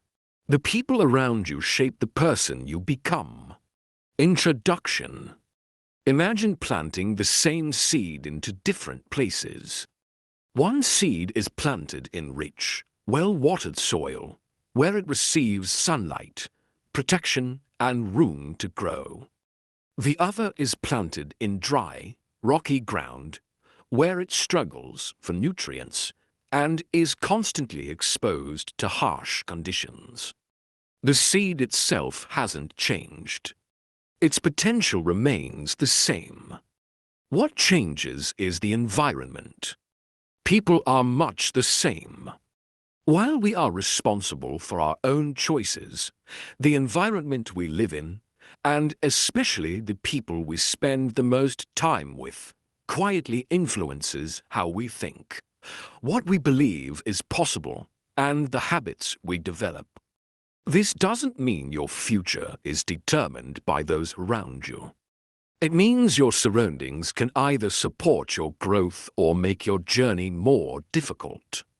In this chapter, we'll explore how relationships shape our lives, how to build a healthier environment for personal growth, and how to become the kind of person who positively influences others as well.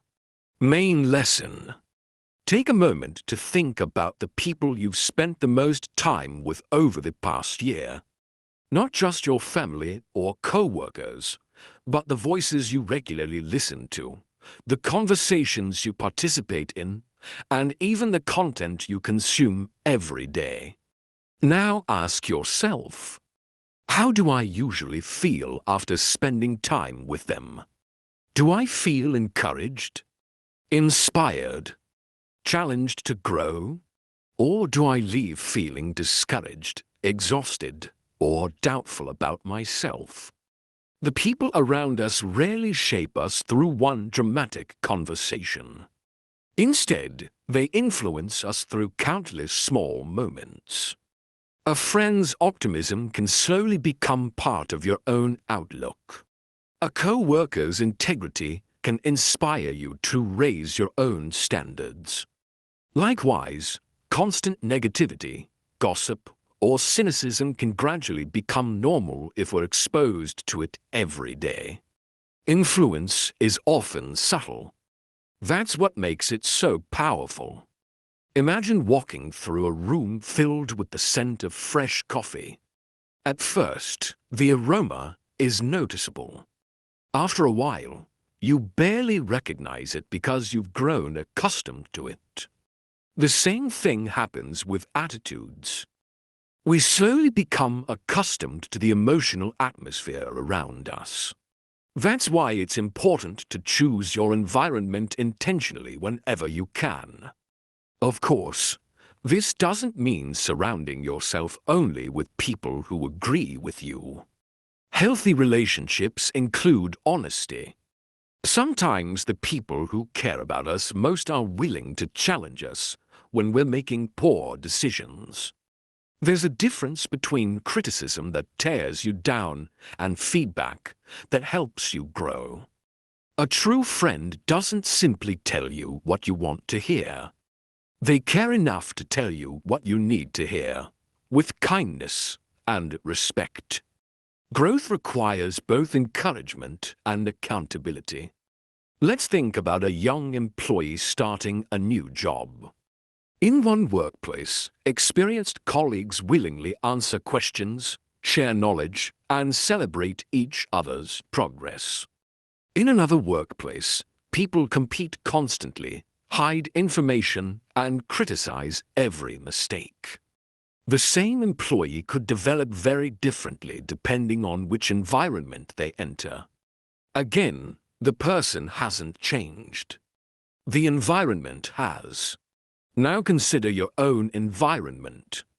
Perhaps you can't choose every person you interact with.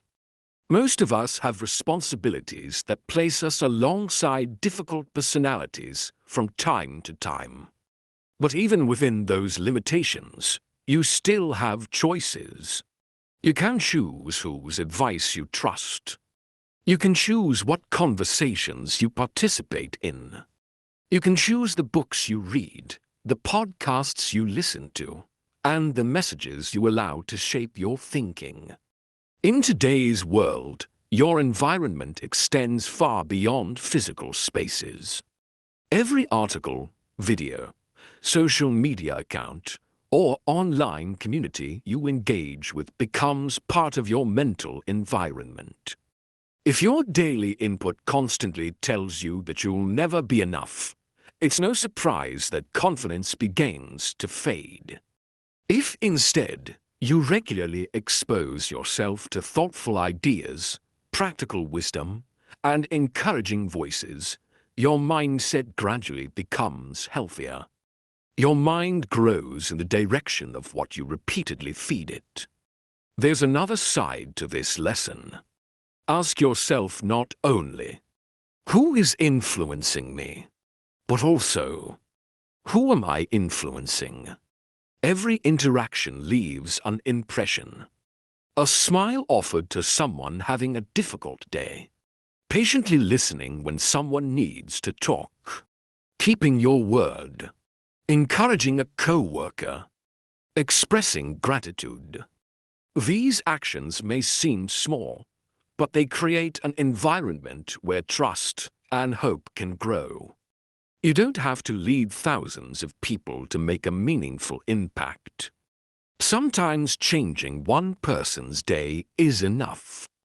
And often, those small moments create ripples that travel farther than you'll ever know. Let's also talk about boundaries. Many people confuse kindness with the inability to say no. But healthy relationships require healthy boundaries. Imagine trying to fill other people's cups while your own remains empty. Eventually, you'll have nothing left to give. Protecting your energy isn't selfish. It's responsible. That may mean limiting conversations that constantly drain you. It may mean stepping away from relationships built on manipulation or disrespect. It may mean choosing not to engage in gossip, even when everyone else does.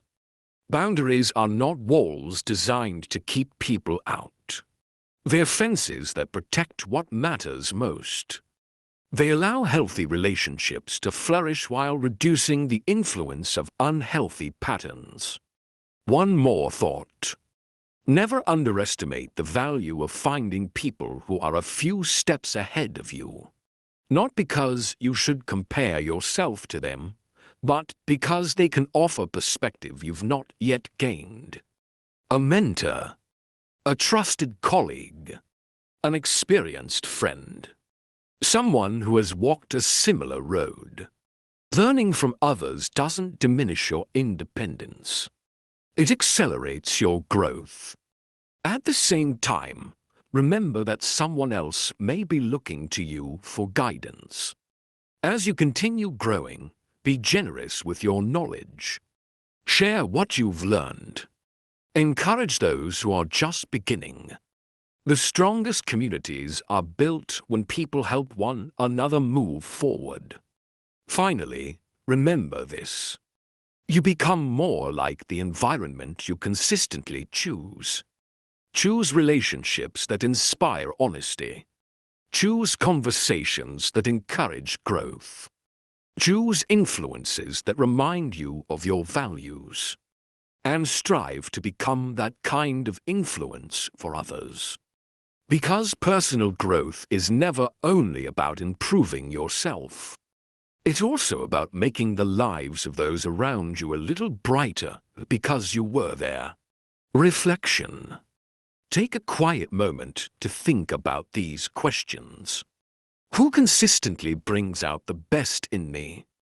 Who encourages habits or attitudes that move me away from the person I want to become? What voices am I allowing into my mind every day? How can I become a more encouraging, trustworthy, and positive influence in the lives of others? Sometimes changing your environment begins with changing the influence you choose to be. Action step. This week, intentionally reach out to one person who has positively influenced your life. Send them a message.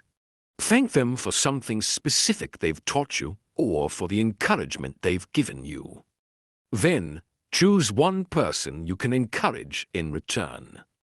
Offer genuine appreciation, practical help, or simply take time to listen. Small acts of encouragement often have a greater impact than we realize. Key takeaways. Your environment quietly shapes your mindset, habits, and expectations. Healthy relationships combine encouragement with honest accountability. The information you consume is part of your daily environment. Healthy boundaries protect your growth and strengthen meaningful relationships. As you grow, strive to become a positive influence in the lives of others. Inspirational closing. One of the greatest gifts you can receive is someone who believes in your potential. One of the greatest gifts you can give is becoming that person for someone else. The people around you can strengthen your journey, but there is another resource just as valuable: your time. Every person receives the same 24 hours each day, Yet the way we invest those hours shapes the lives we eventually build. In the next chapter, we'll explore how to use your time with greater intention, avoid the quiet traps of distraction, and make each day reflect the future you're working to create. Chapter 9. Invest your time like it shapes your future. Introduction. Imagine every month someone quietly deposits $86,400 into your bank account. There's only one condition. Whatever you don't use by the end of the day disappears forever. You can't save it. You can't transfer it. You can't get it back tomorrow. Most of us would become very intentional about how we spent that money. We would think carefully before wasting even a small portion of it. Now consider this. Every single day, each of us receives something even more valuable than money. We receive 86,400 seconds. Unlike money, those seconds can never be earned back. Once a moment passes, it belongs to yesterday. That realization isn't meant to create pressure. It's meant to create appreciation. Time is the one resource shared equally by every person on Earth. The difference isn't how much time we receive. The difference is how we choose to invest it. In this chapter, we'll explore how small decisions about your time shape your future, why busyness isn't the same as progress, and how intentional living helps you build a life that reflects what truly matters. Main lesson. Have you ever finished a busy day feeling exhausted, only to realize you accomplished very little that truly mattered? You answered messages. You handled interruptions. You completed routine tasks. You stayed occupied from morning until evening. Yet when someone asked, "What meaningful progress did you make today?" the answer felt surprisingly unclear. Many of us confuse movement with progress. Imagine sitting in a rocking chair. You're moving constantly, but you're not actually going anywhere. Life can become like that when we fill every hour with activity while neglecting what matters most. Being busy may impress other people. Being intentional changes your life. Think of your time as a garden. Whatever you consistently plant will eventually grow. If you plant seeds of learning, you'll develop wisdom. If you plant seeds of healthy relationships, trust will deepen. If you plant seeds of consistent practice, your skills will improve. But if you leave the garden unattended, weeds grow naturally. Distraction, procrastination, mindless scrolling, constant comparison.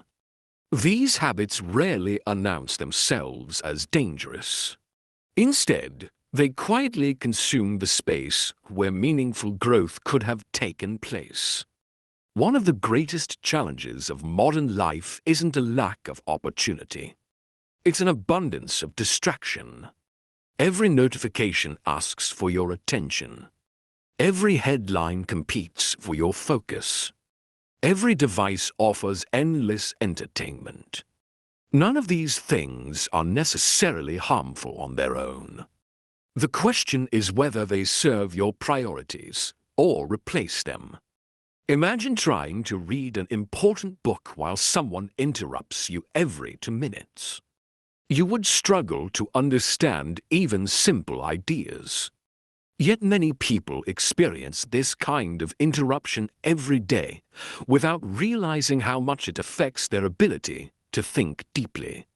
Focus has become one of the most valuable skills of our time. Not because distractions are evil, but because meaningful work requires sustained attention. Let's consider a craftsman building a wooden table. He measures carefully, cuts with precision, sands patiently, pays attention to details. If he rushed every step, the finished table might look acceptable from a distance, but hidden weaknesses would eventually appear. Your life is built in much the same way. The quality of your attention often determines the quality of your results. Another important lesson is learning the difference between what is urgent and what is important. Urgent tasks demand immediate attention. An unexpected phone call, a last-minute request, a problem that must be solved today. Important tasks often remain quiet. Reading, planning, exercise, learning, spending meaningful time with loved ones.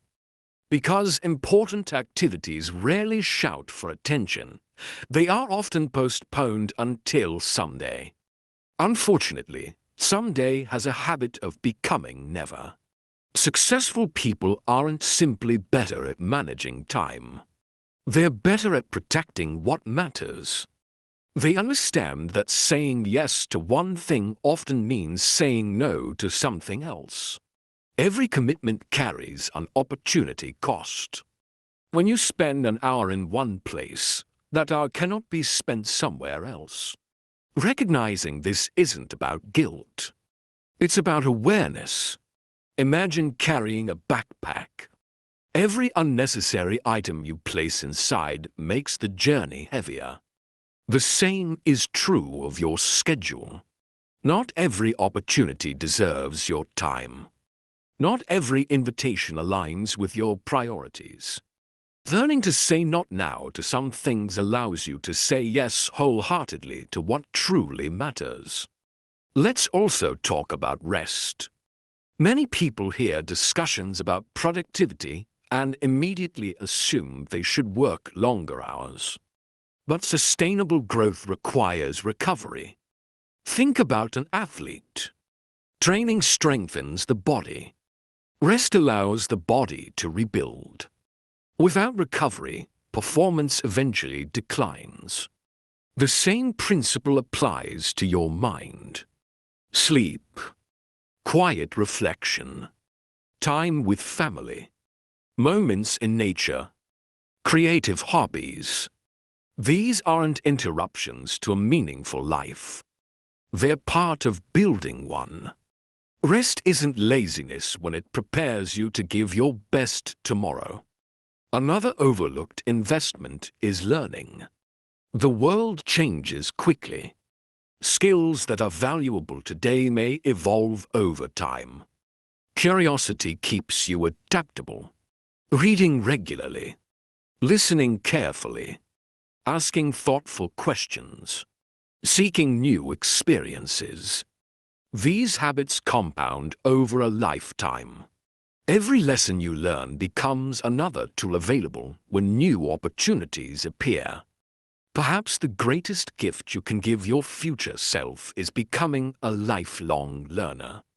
Finally, remember this. No one can manage time. Time keeps moving whether we're ready or not.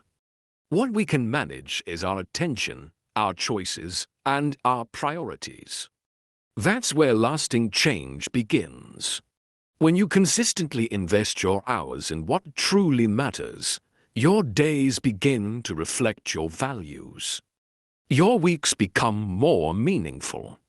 Your years become more intentional. And one day, you'll look back and realize that the life you hoped to build wasn't created through one extraordinary decision. It was built through thousands of ordinary moments that you chose to spend wisely. Reflection. Pause for a moment and ask yourself, where has most of my time gone during the past week? Which activities leave me feeling energized and fulfilled? Which ones leave me feeling distracted or drained? Am I spending my time according to my priorities, or according to whatever demands my attention first? If I could intentionally reclaim just 1 hour each day, how would I use it? Sometimes a single honest answer is enough to begin changing the way we live. Action step. For the next 3 days, keep a simple record of how you spend your time. Don't judge yourself. Simply observe. At the end of each day, identify one activity that added genuine value to your life and one activity that consumed time without bringing you closer to your goals. Then make one small adjustment the following day.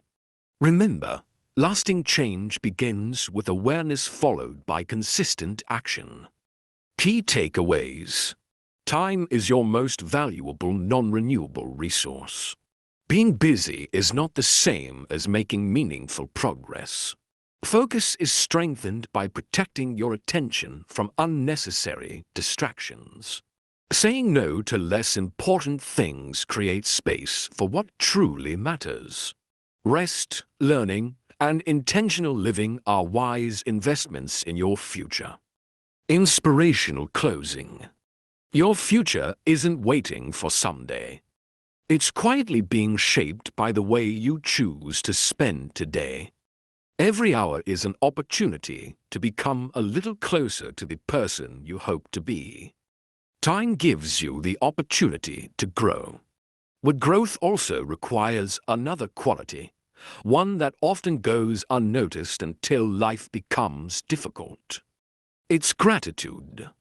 In the next chapter, we'll discover how gratitude changes the way we see our circumstances, strengthens resilience, and helps us recognize abundance even when life is less than perfect.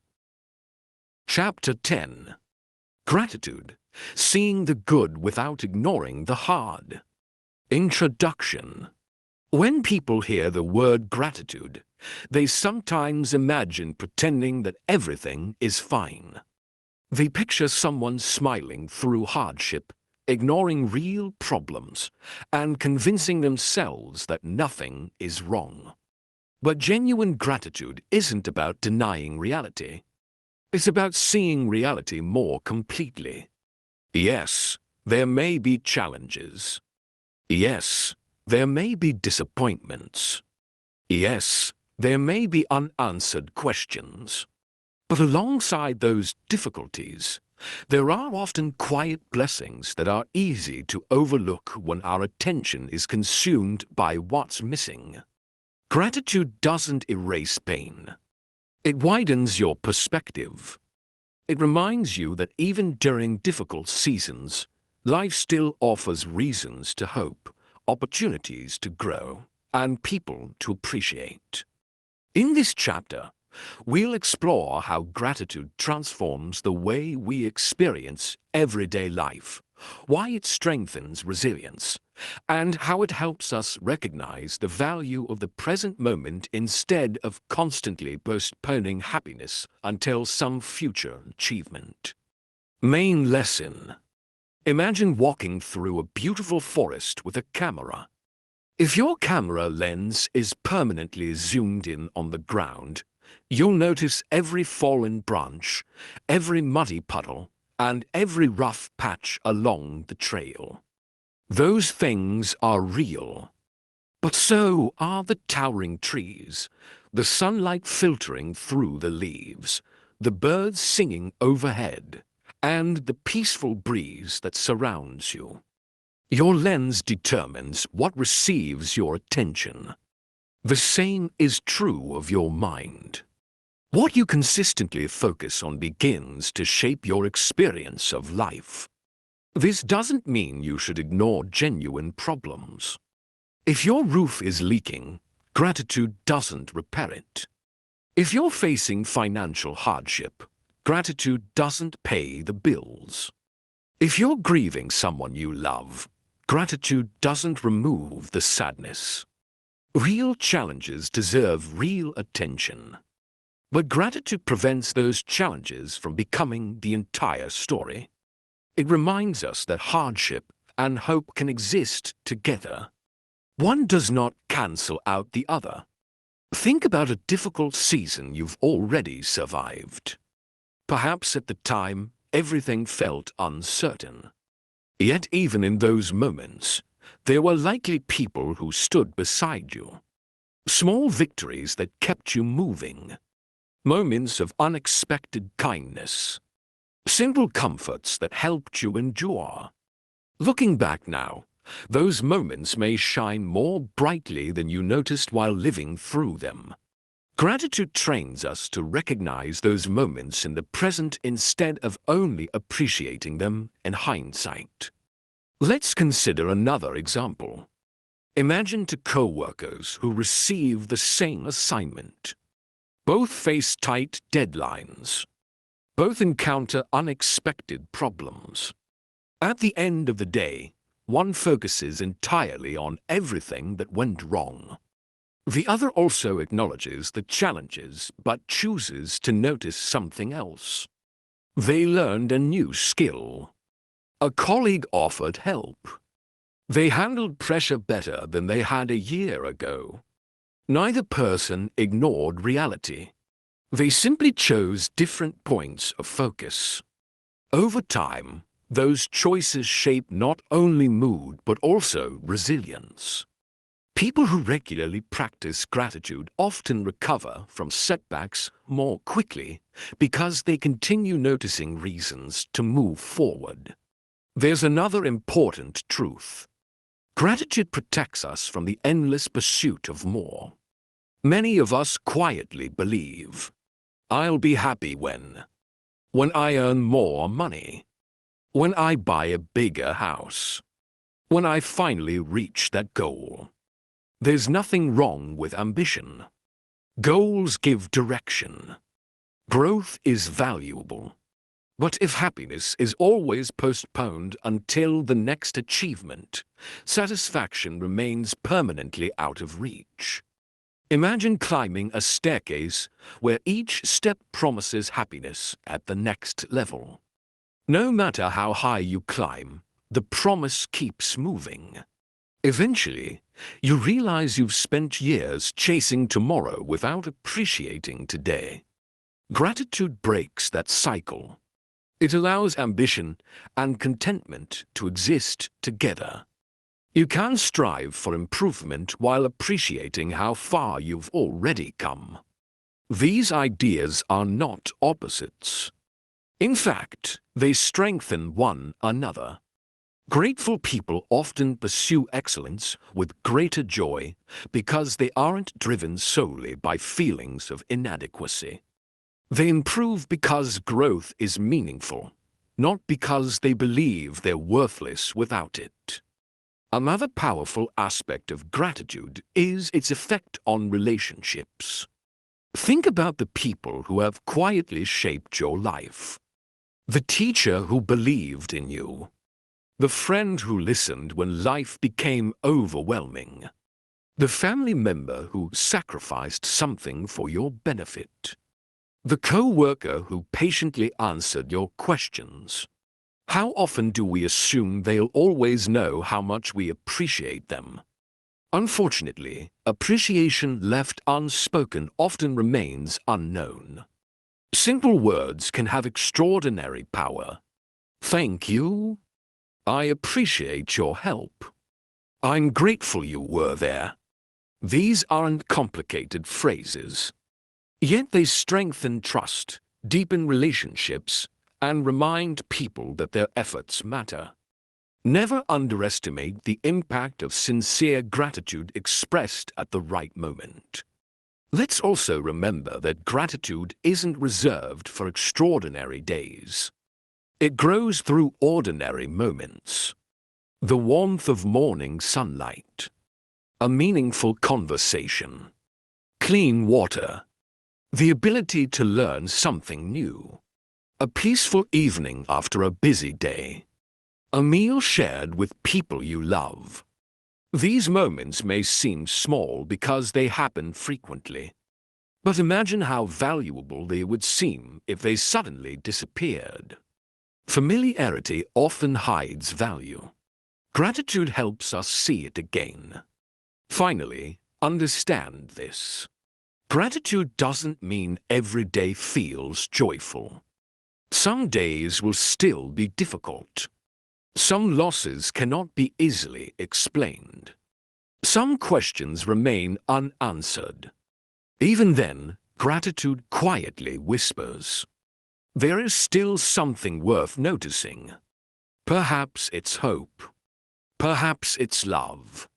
Perhaps it's the strength to take one more step. Sometimes that's enough.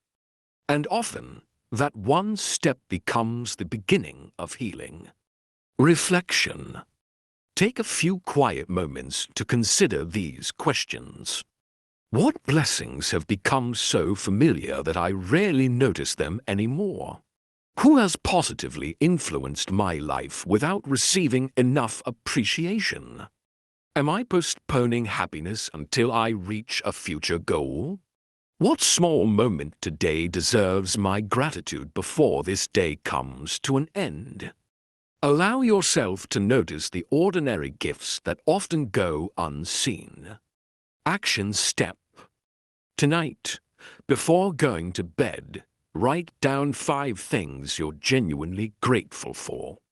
Challenge yourself to go beyond the obvious.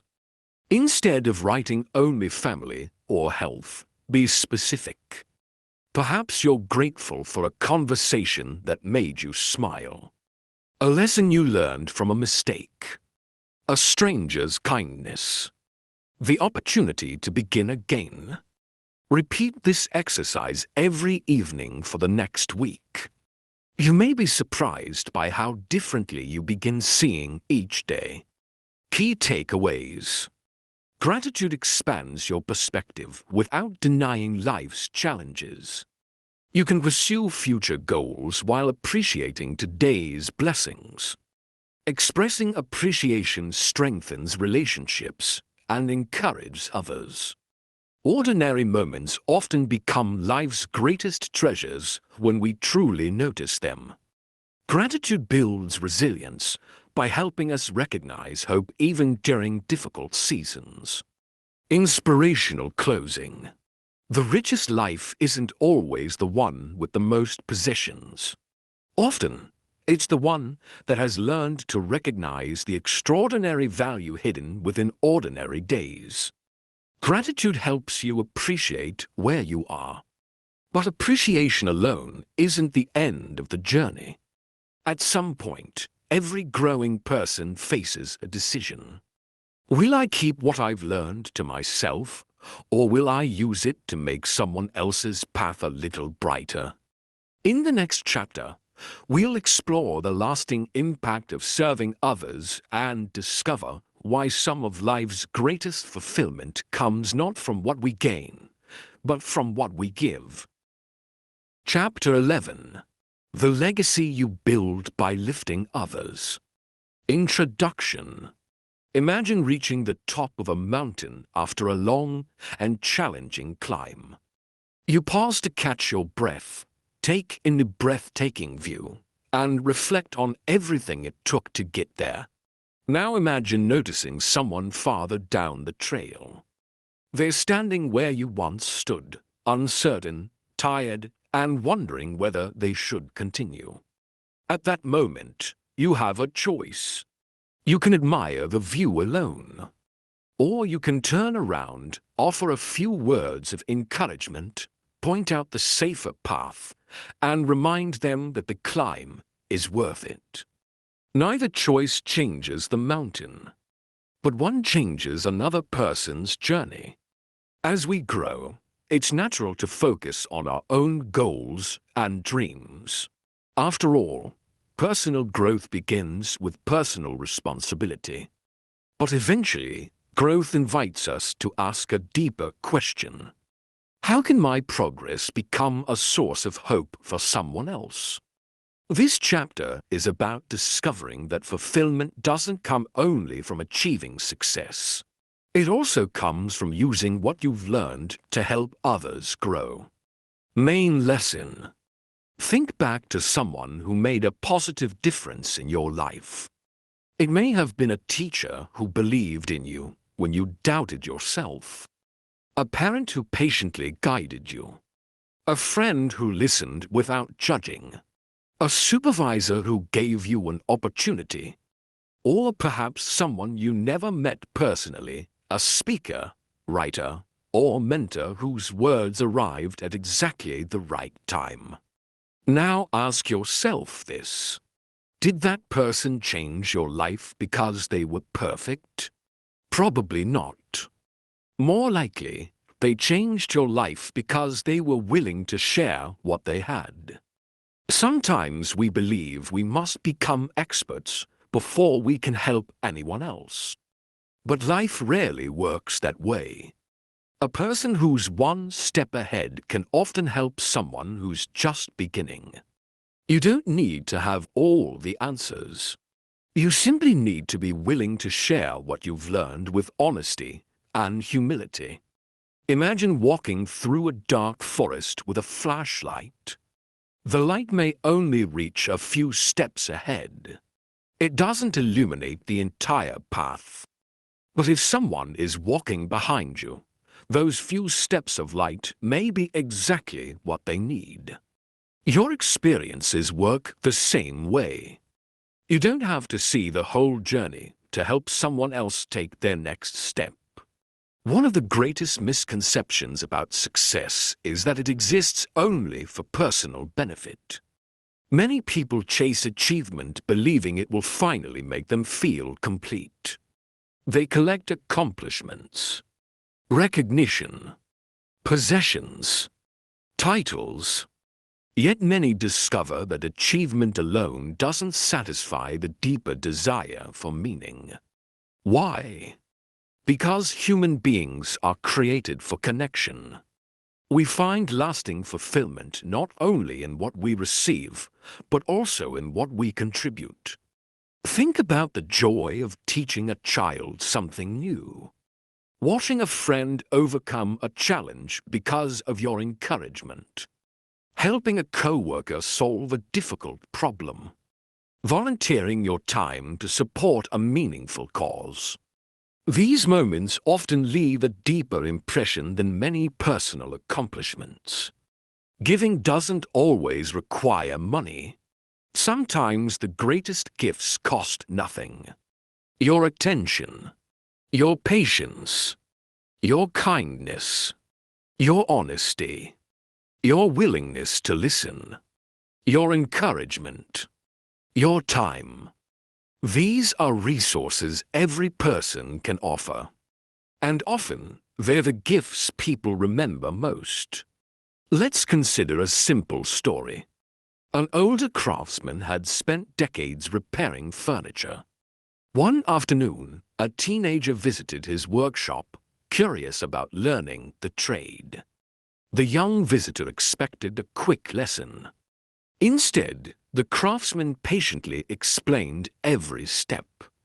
He demonstrated techniques, answered questions, and even shared stories about mistakes he'd made early in his career. Years later, that teenager became a skilled craftsman too.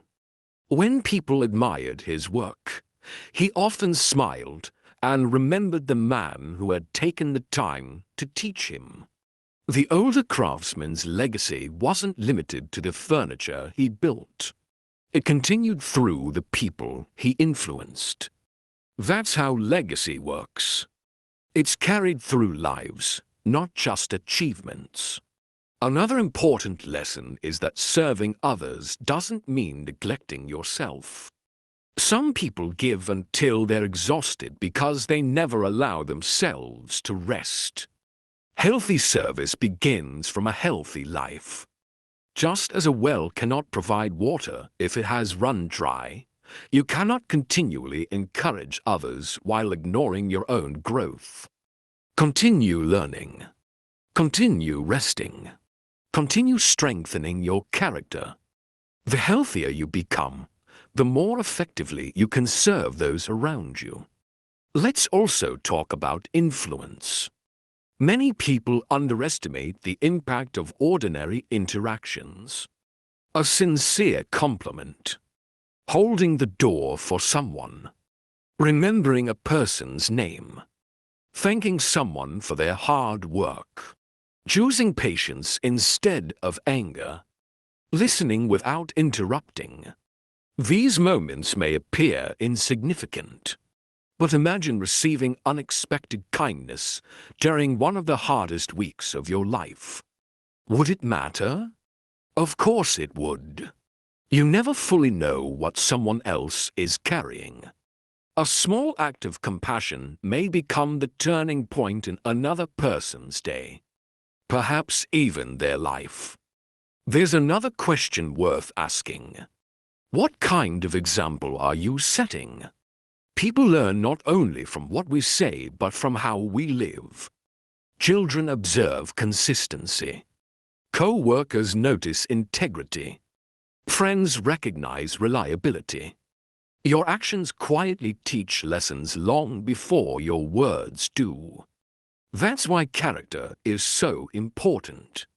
The most persuasive message is often a life lived with honesty, humility, and compassion. Finally, remember this. The purpose of growth isn't simply to become more successful. It's to become more useful. The knowledge you gain becomes more valuable when it's shared. The strength you develop becomes more meaningful when it supports others. The wisdom you earn through experience becomes a gift when it helps someone avoid unnecessary pain. As you've discovered throughout this audiobook, you don't need to wait until everything is perfect before you begin. The same principle applies here. You don't need to wait until you've achieved every goal before making a difference. You can begin today. One conversation, one encouraging word, one thoughtful act, one willing heart. That's often how lasting legacies begin. Reflection. Take a quiet moment to reflect on these questions. Who helped me become the person I am today? Have I thanked them? Who in my life could benefit from my encouragement, experience, or support? What unique experiences have prepared me to help someone else? If my daily actions became my legacy, what would they teach? Allow these questions to guide your heart. Sometimes the greatest opportunities for service are already close enough to reach. Action step. This week, intentionally encourage one person. It could be through a handwritten note, a thoughtful message, a phone call, offering practical help, or simply listening without trying to solve every problem. Focus entirely on serving them without expecting anything in return. Afterward, reflect on how the experience affected both them and you. You may discover that generosity enriches the giver as much as the receiver. Key takeaways. Personal growth reaches its fullest meaning when it benefits others. You don't need to be perfect to encourage or mentor someone else. Small acts of kindness often create lasting impact. Character speaks louder than accomplishments. Your legacy is shaped by the lives you influence, not only by the goals you achieve. Inspirational closing. The greatest measure of success is not how high you climb. It's how many people are stronger, wiser, or more hopeful because you chose to reach back and help them climb too. Throughout this audiobook, you've learned to begin before feeling ready, use what you already have, grow through setbacks, build meaningful habits, discover your purpose, adapt to change, value your relationships, invest your time wisely, practice gratitude, and lift others along the way. Now it's time for our final chapter. We'll bring these lessons together and answer one final question. How do you keep moving forward long after the inspiration fades and everyday life returns? Because lasting transformation isn't found in one powerful moment. It's found in choosing, again and again, to take the next step. Chapter 12. Keep taking the next step. Introduction. We've traveled a long way together. When this audiobook began, the focus was simple. Start where you are. Use what you have. At first, those words may have sounded like a motivational phrase. But by now, I hope they've become something much deeper. A way of thinking. A way of approaching challenges. A way of living. You've discovered that you don't need perfect conditions to begin. You've learned that your experiences, your relationships, your habits, and even your setbacks can become valuable resources.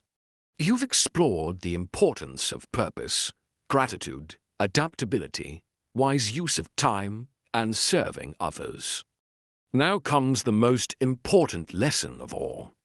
None of these ideas will change your life unless they become part of the choices you make after this audiobook ends. Inspiration is valuable, but transformation belongs to those who continue walking after the inspiration fades. This final chapter is about building a life that keeps moving forward, one intentional step at a time. Main lesson. Imagine watching a sunrise. It doesn't happen all at once. The horizon brightens almost imperceptibly. Darkness slowly gives way to light. Minute by minute, the world changes. If you looked away for only a few seconds, you might miss how gradual the transformation really is. Personal growth follows that same rhythm. We often hope for dramatic breakthroughs. Occasionally, they happen.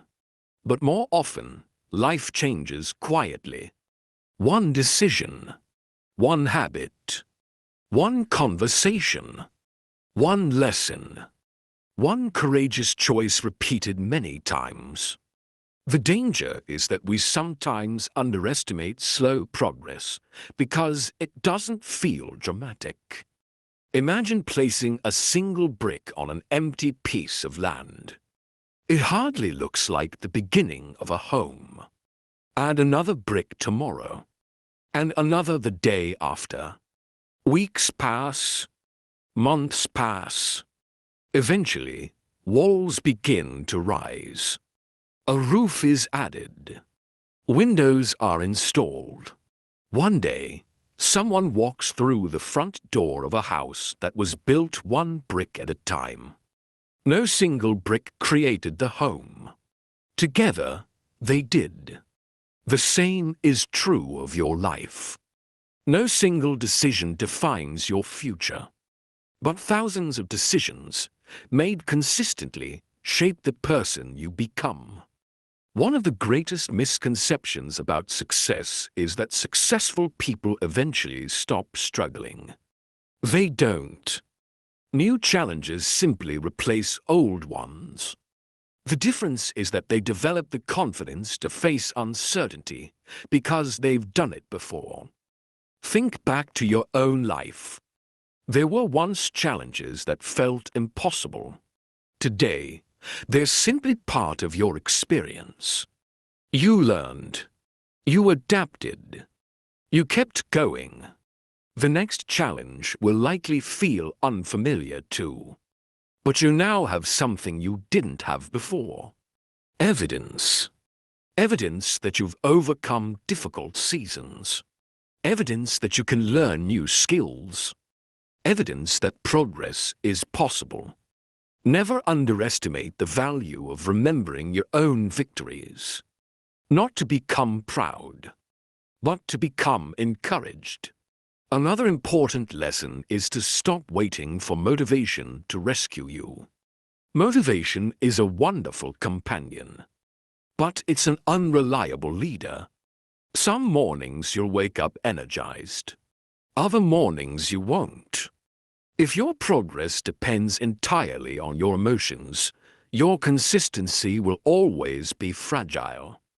Instead, Build your life around commitments. A commitment says, "This matters enough that I'll continue even when today's enthusiasm is low." That's how trust is built. That's how character is formed. That's how dreams become reality. Let's also talk about patience. Many worthwhile goals take longer than expected. Learning a profession, improving your health, building financial stability, repairing relationships, developing wisdom. These are lifelong pursuits. Imagine planting an orchard. Would you dig up the trees every week to check whether they're growing? Of course not.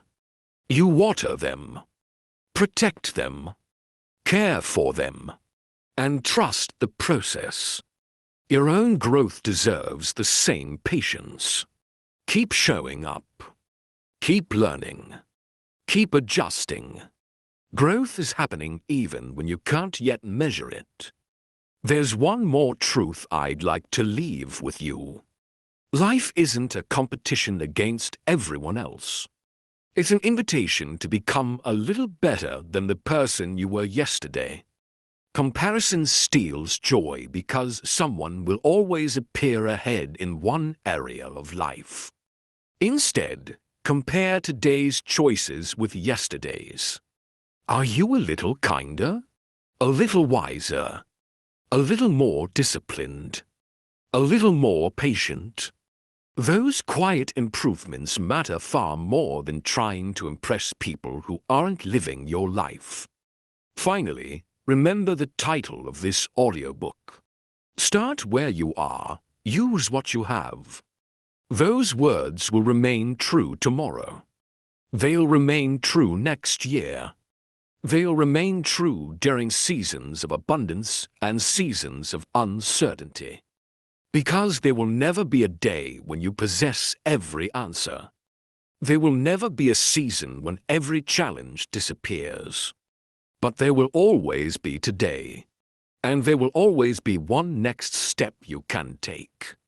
Perhaps that's making one phone call, writing one page, saving one small amount of money, apologizing to someone, learning one new skill, choosing forgiveness, beginning again after a setback. Never underestimate the power of the next faithful step. Your future won't be built by extraordinary intentions alone. It will be built by ordinary actions carried out with extraordinary consistency. And if you continue choosing those actions, day after day, year after year, you'll eventually become the person you're working so hard to become. Not because life became easy, but because you learned how to keep walking.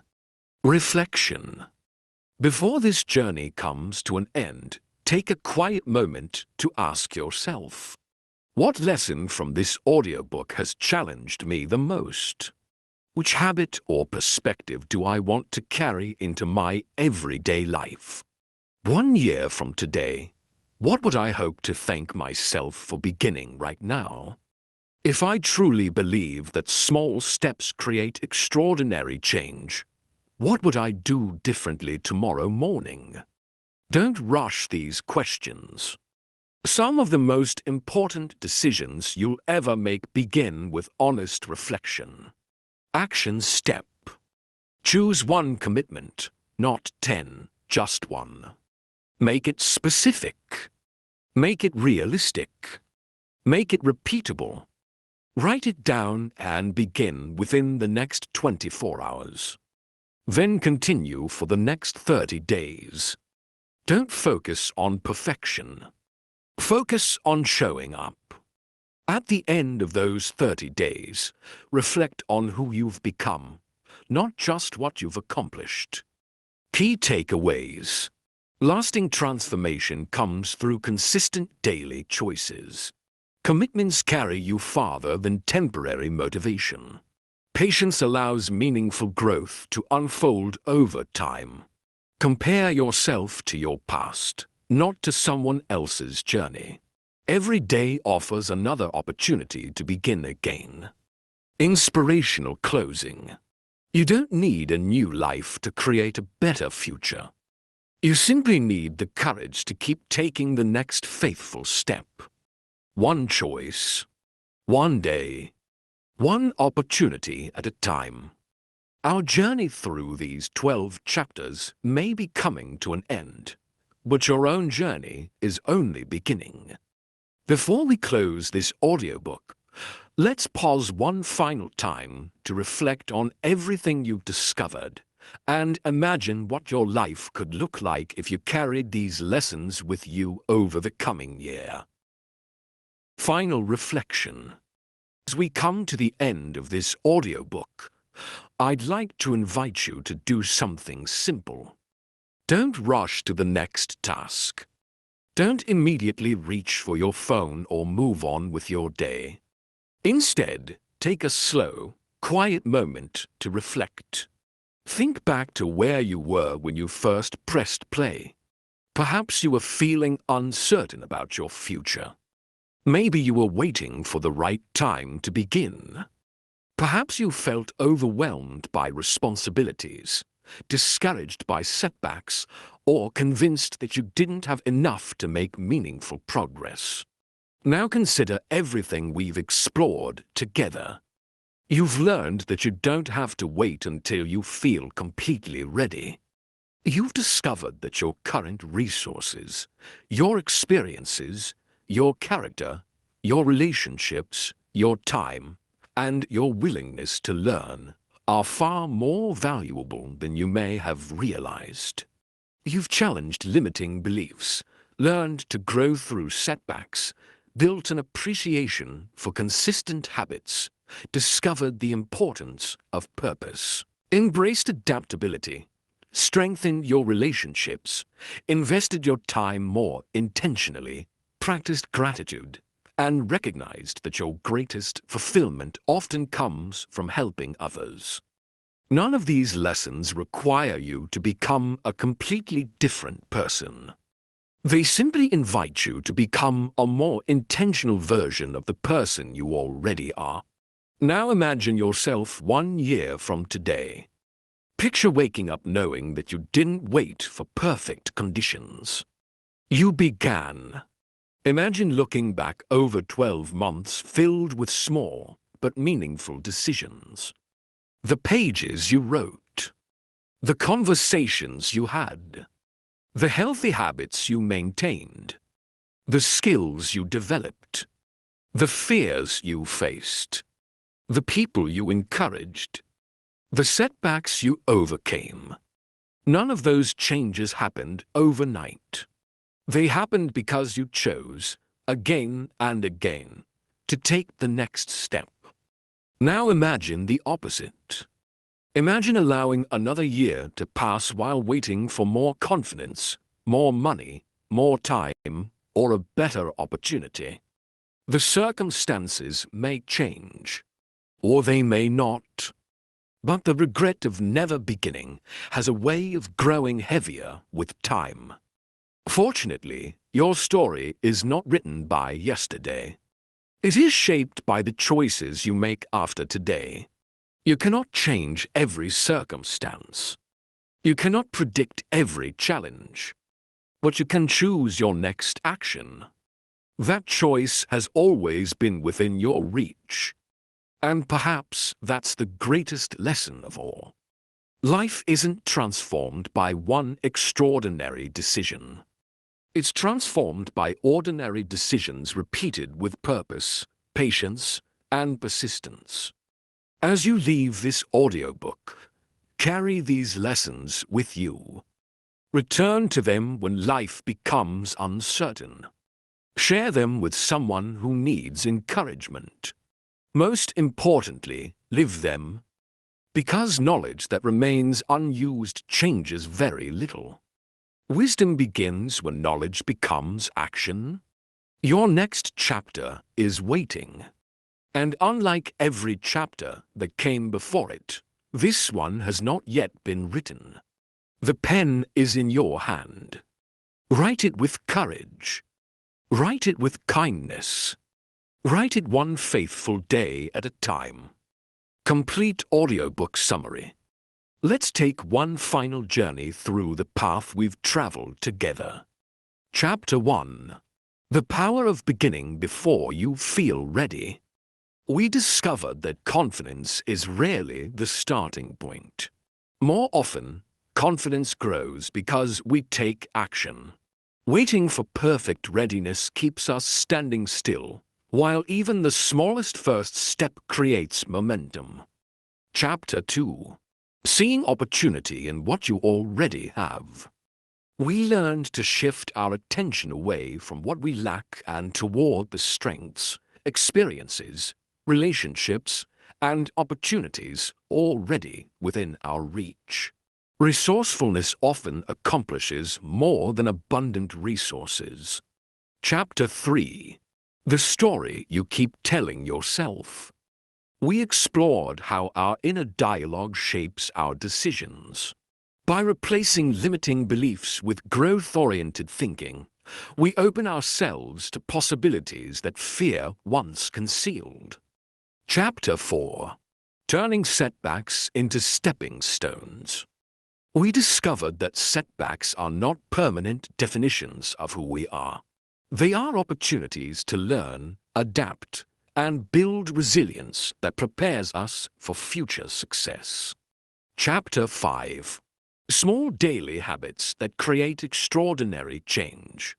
We saw that meaningful transformation is built through consistent daily actions.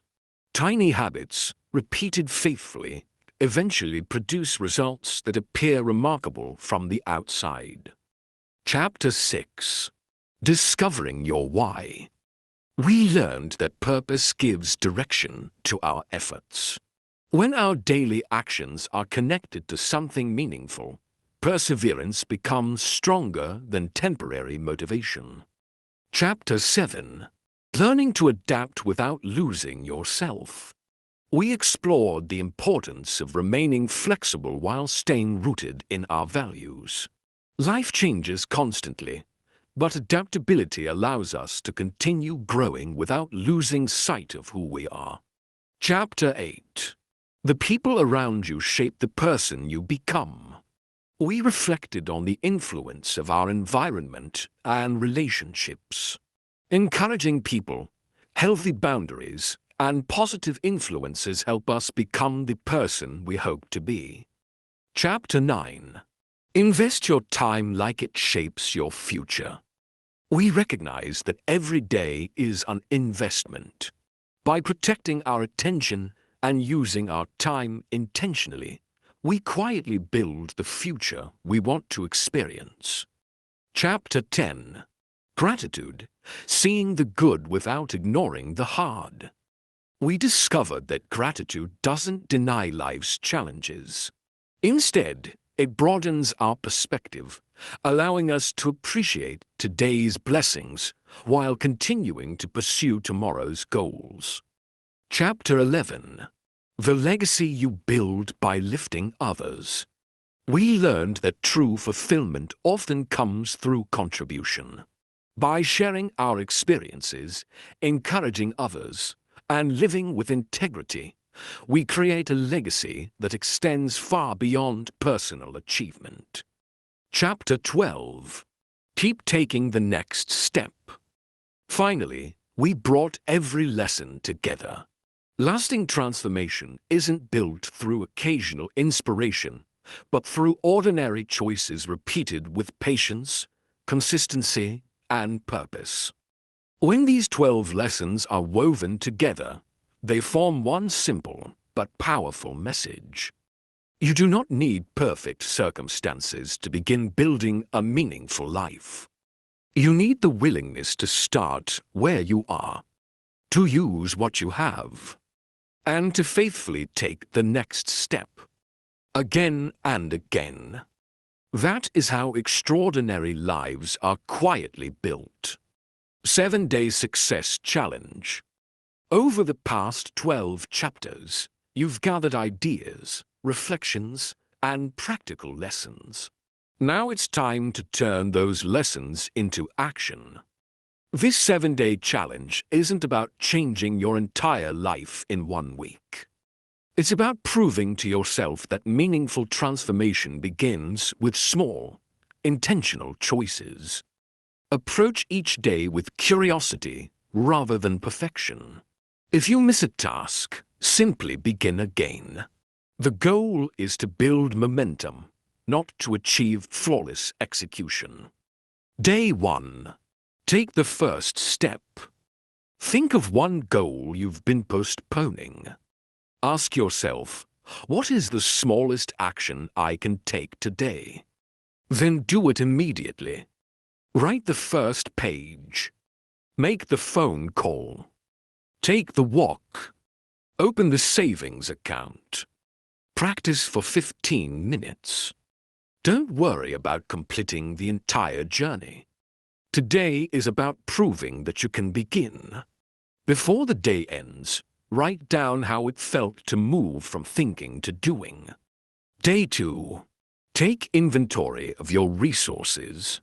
Today, focus on what you already have. Create for simple lists. Skills you already possess. People who encourage or support you. Experiences that have taught you valuable lessons. Opportunities currently available to you. As you complete your list, notice how often you've underestimated your own resources. Finish the day by asking, how can I use one of these resources tomorrow? Day 3. Rewrite your inner story. Throughout the day, pay attention to your inner dialogue. Whenever you catch yourself thinking something limiting, pause. Instead of saying, I can't, ask, how can I learn? Instead of, I'm not good enough, try, I'm becoming better through practice. At the end of the day, write one encouraging sentence about the person you're becoming. Make it honest. Make it believable. Most importantly, make it something you're willing to live out. Day 4. Build one habit. Choose one positive habit so small that it feels almost impossible to avoid. Read 5 pages. Stretch for 10 minutes. Drink more water. Write one paragraph. Spend 10 minutes learning something new. Complete the habit today. Then decide exactly when you'll repeat it tomorrow. Remember, consistency matters far more than intensity. Day 5. Practice intentional gratitude. Today, slow down enough to notice what you normally overlook. Thank someone who has positively influenced your life. Write down 5 specific things you're grateful for. Notice one ordinary moment, a conversation, a meal, a quiet evening, and fully appreciate it instead of rushing through it. Gratitude grows stronger when it becomes a daily practice rather than an occasional feeling. Day 6. Encourage someone else. Growth becomes more meaningful when it's shared. Reach out to one person today. Encourage them. Offer help. Express appreciation. Share something you've learned. Or simply listen without interrupting. Don't worry about saying the perfect words. Your presence may be more valuable than you realize. As you end the day, reflect on this question. How did serving someone else change me? Day 7. Create your next 90 days. Today, bring everything together. Find a quiet place and answer these questions. Who do I want to become over the next 3 months? What 3 habits will help me become that person? What obstacles am I likely to face? How will I respond when motivation fades? Finally, write one promise to yourself. Keep it simple. Keep it realistic. Keep it meaningful. Read that promise every morning for the next 30 days. Let it become a quiet reminder that your future is shaped by the choices you make today.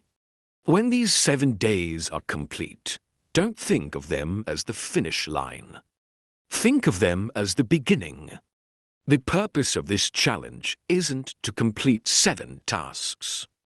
It's to help you become someone who consistently takes the next step, even when life isn't perfect. That's how lasting change begins. Motivational closing. As our time together comes to a close, I'd like to leave you with one final thought. The world often celebrates dramatic success stories. It highlights the breakthrough moments, the major accomplishments, and the extraordinary achievements. But what we rarely see are the quiet mornings when someone chose discipline over comfort. The evenings they continued learning after a long day. The setbacks they refused to let define them. The countless ordinary decisions that slowly built an extraordinary life. Those unseen moments matter. In many ways, they matter more than the moments the world applauds. Remember, your life is not measured by how quickly you arrive. It is shaped by the direction you're moving and the choices you make along the way. There will be days when progress feels slow. There will be moments when you question yourself. You may encounter unexpected obstacles or discover that the journey takes longer than you hoped. When those moments come, don't assume you've failed. Simply return to the principles you've explored throughout this audiobook. Start where you are. Use what you have. Take the next step. Trust that small actions, repeated with consistency, have the power to reshape your future. You don't need to become someone else to build a meaningful life. You simply need to become a little more intentional than you were yesterday. Be patient with yourself. Celebrate progress instead of perfection. Stay curious. Keep learning. Continue showing kindness to others and to yourself. And never forget that every meaningful journey is made one step at a time. Years from now, I hope you won't remember every sentence from this audiobook. Instead, I hope you'll remember the choices you made because of it. The habit you started. The fear you faced. The opportunity you embraced. The person you encouraged. Those actions will become the true story of your growth.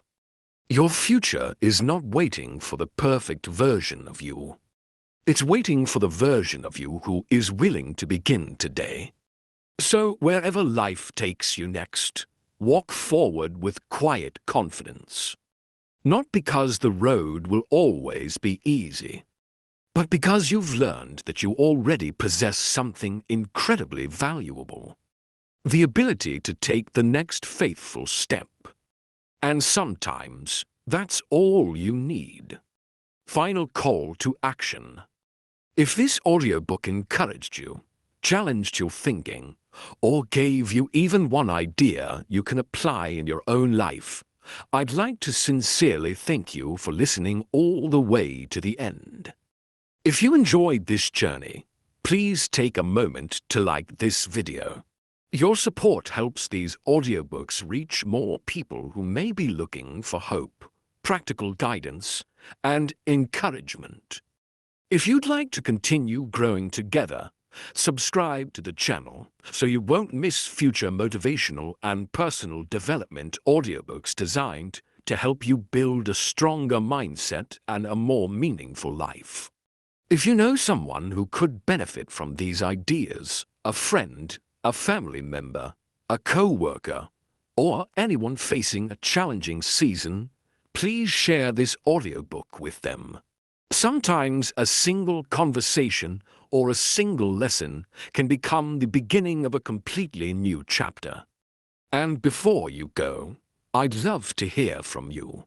Leave a comment below and answer this simple question.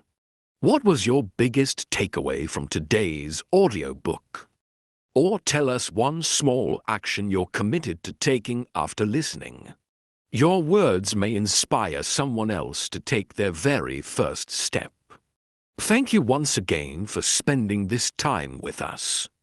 Until next time, keep growing, keep learning, and keep moving forward. Thank you for sharing this time with us. In a world that constantly asks for your attention, we're truly grateful you chose to invest these moments in your personal growth. We hope today's audiobook has encouraged you to think a little differently, act a little more intentionally, and believe a little more deeply in what's possible when you start where you are and faithfully use what you have. Remember, growth is not a destination you reach once. It's a lifelong journey of learning, adapting, serving, and becoming. No matter where life leads you from here, keep moving forward one step at a time. Trust the process, stay patient with yourself, and never underestimate the power of consistent, purposeful action. We look forward to welcoming you back for another audiobook soon. Until then, take care of yourself, keep learning, keep growing, and may each new day bring another opportunity to become the person you're meant to be. Thank you for listening, and we'll see you in the next audiobook. The end.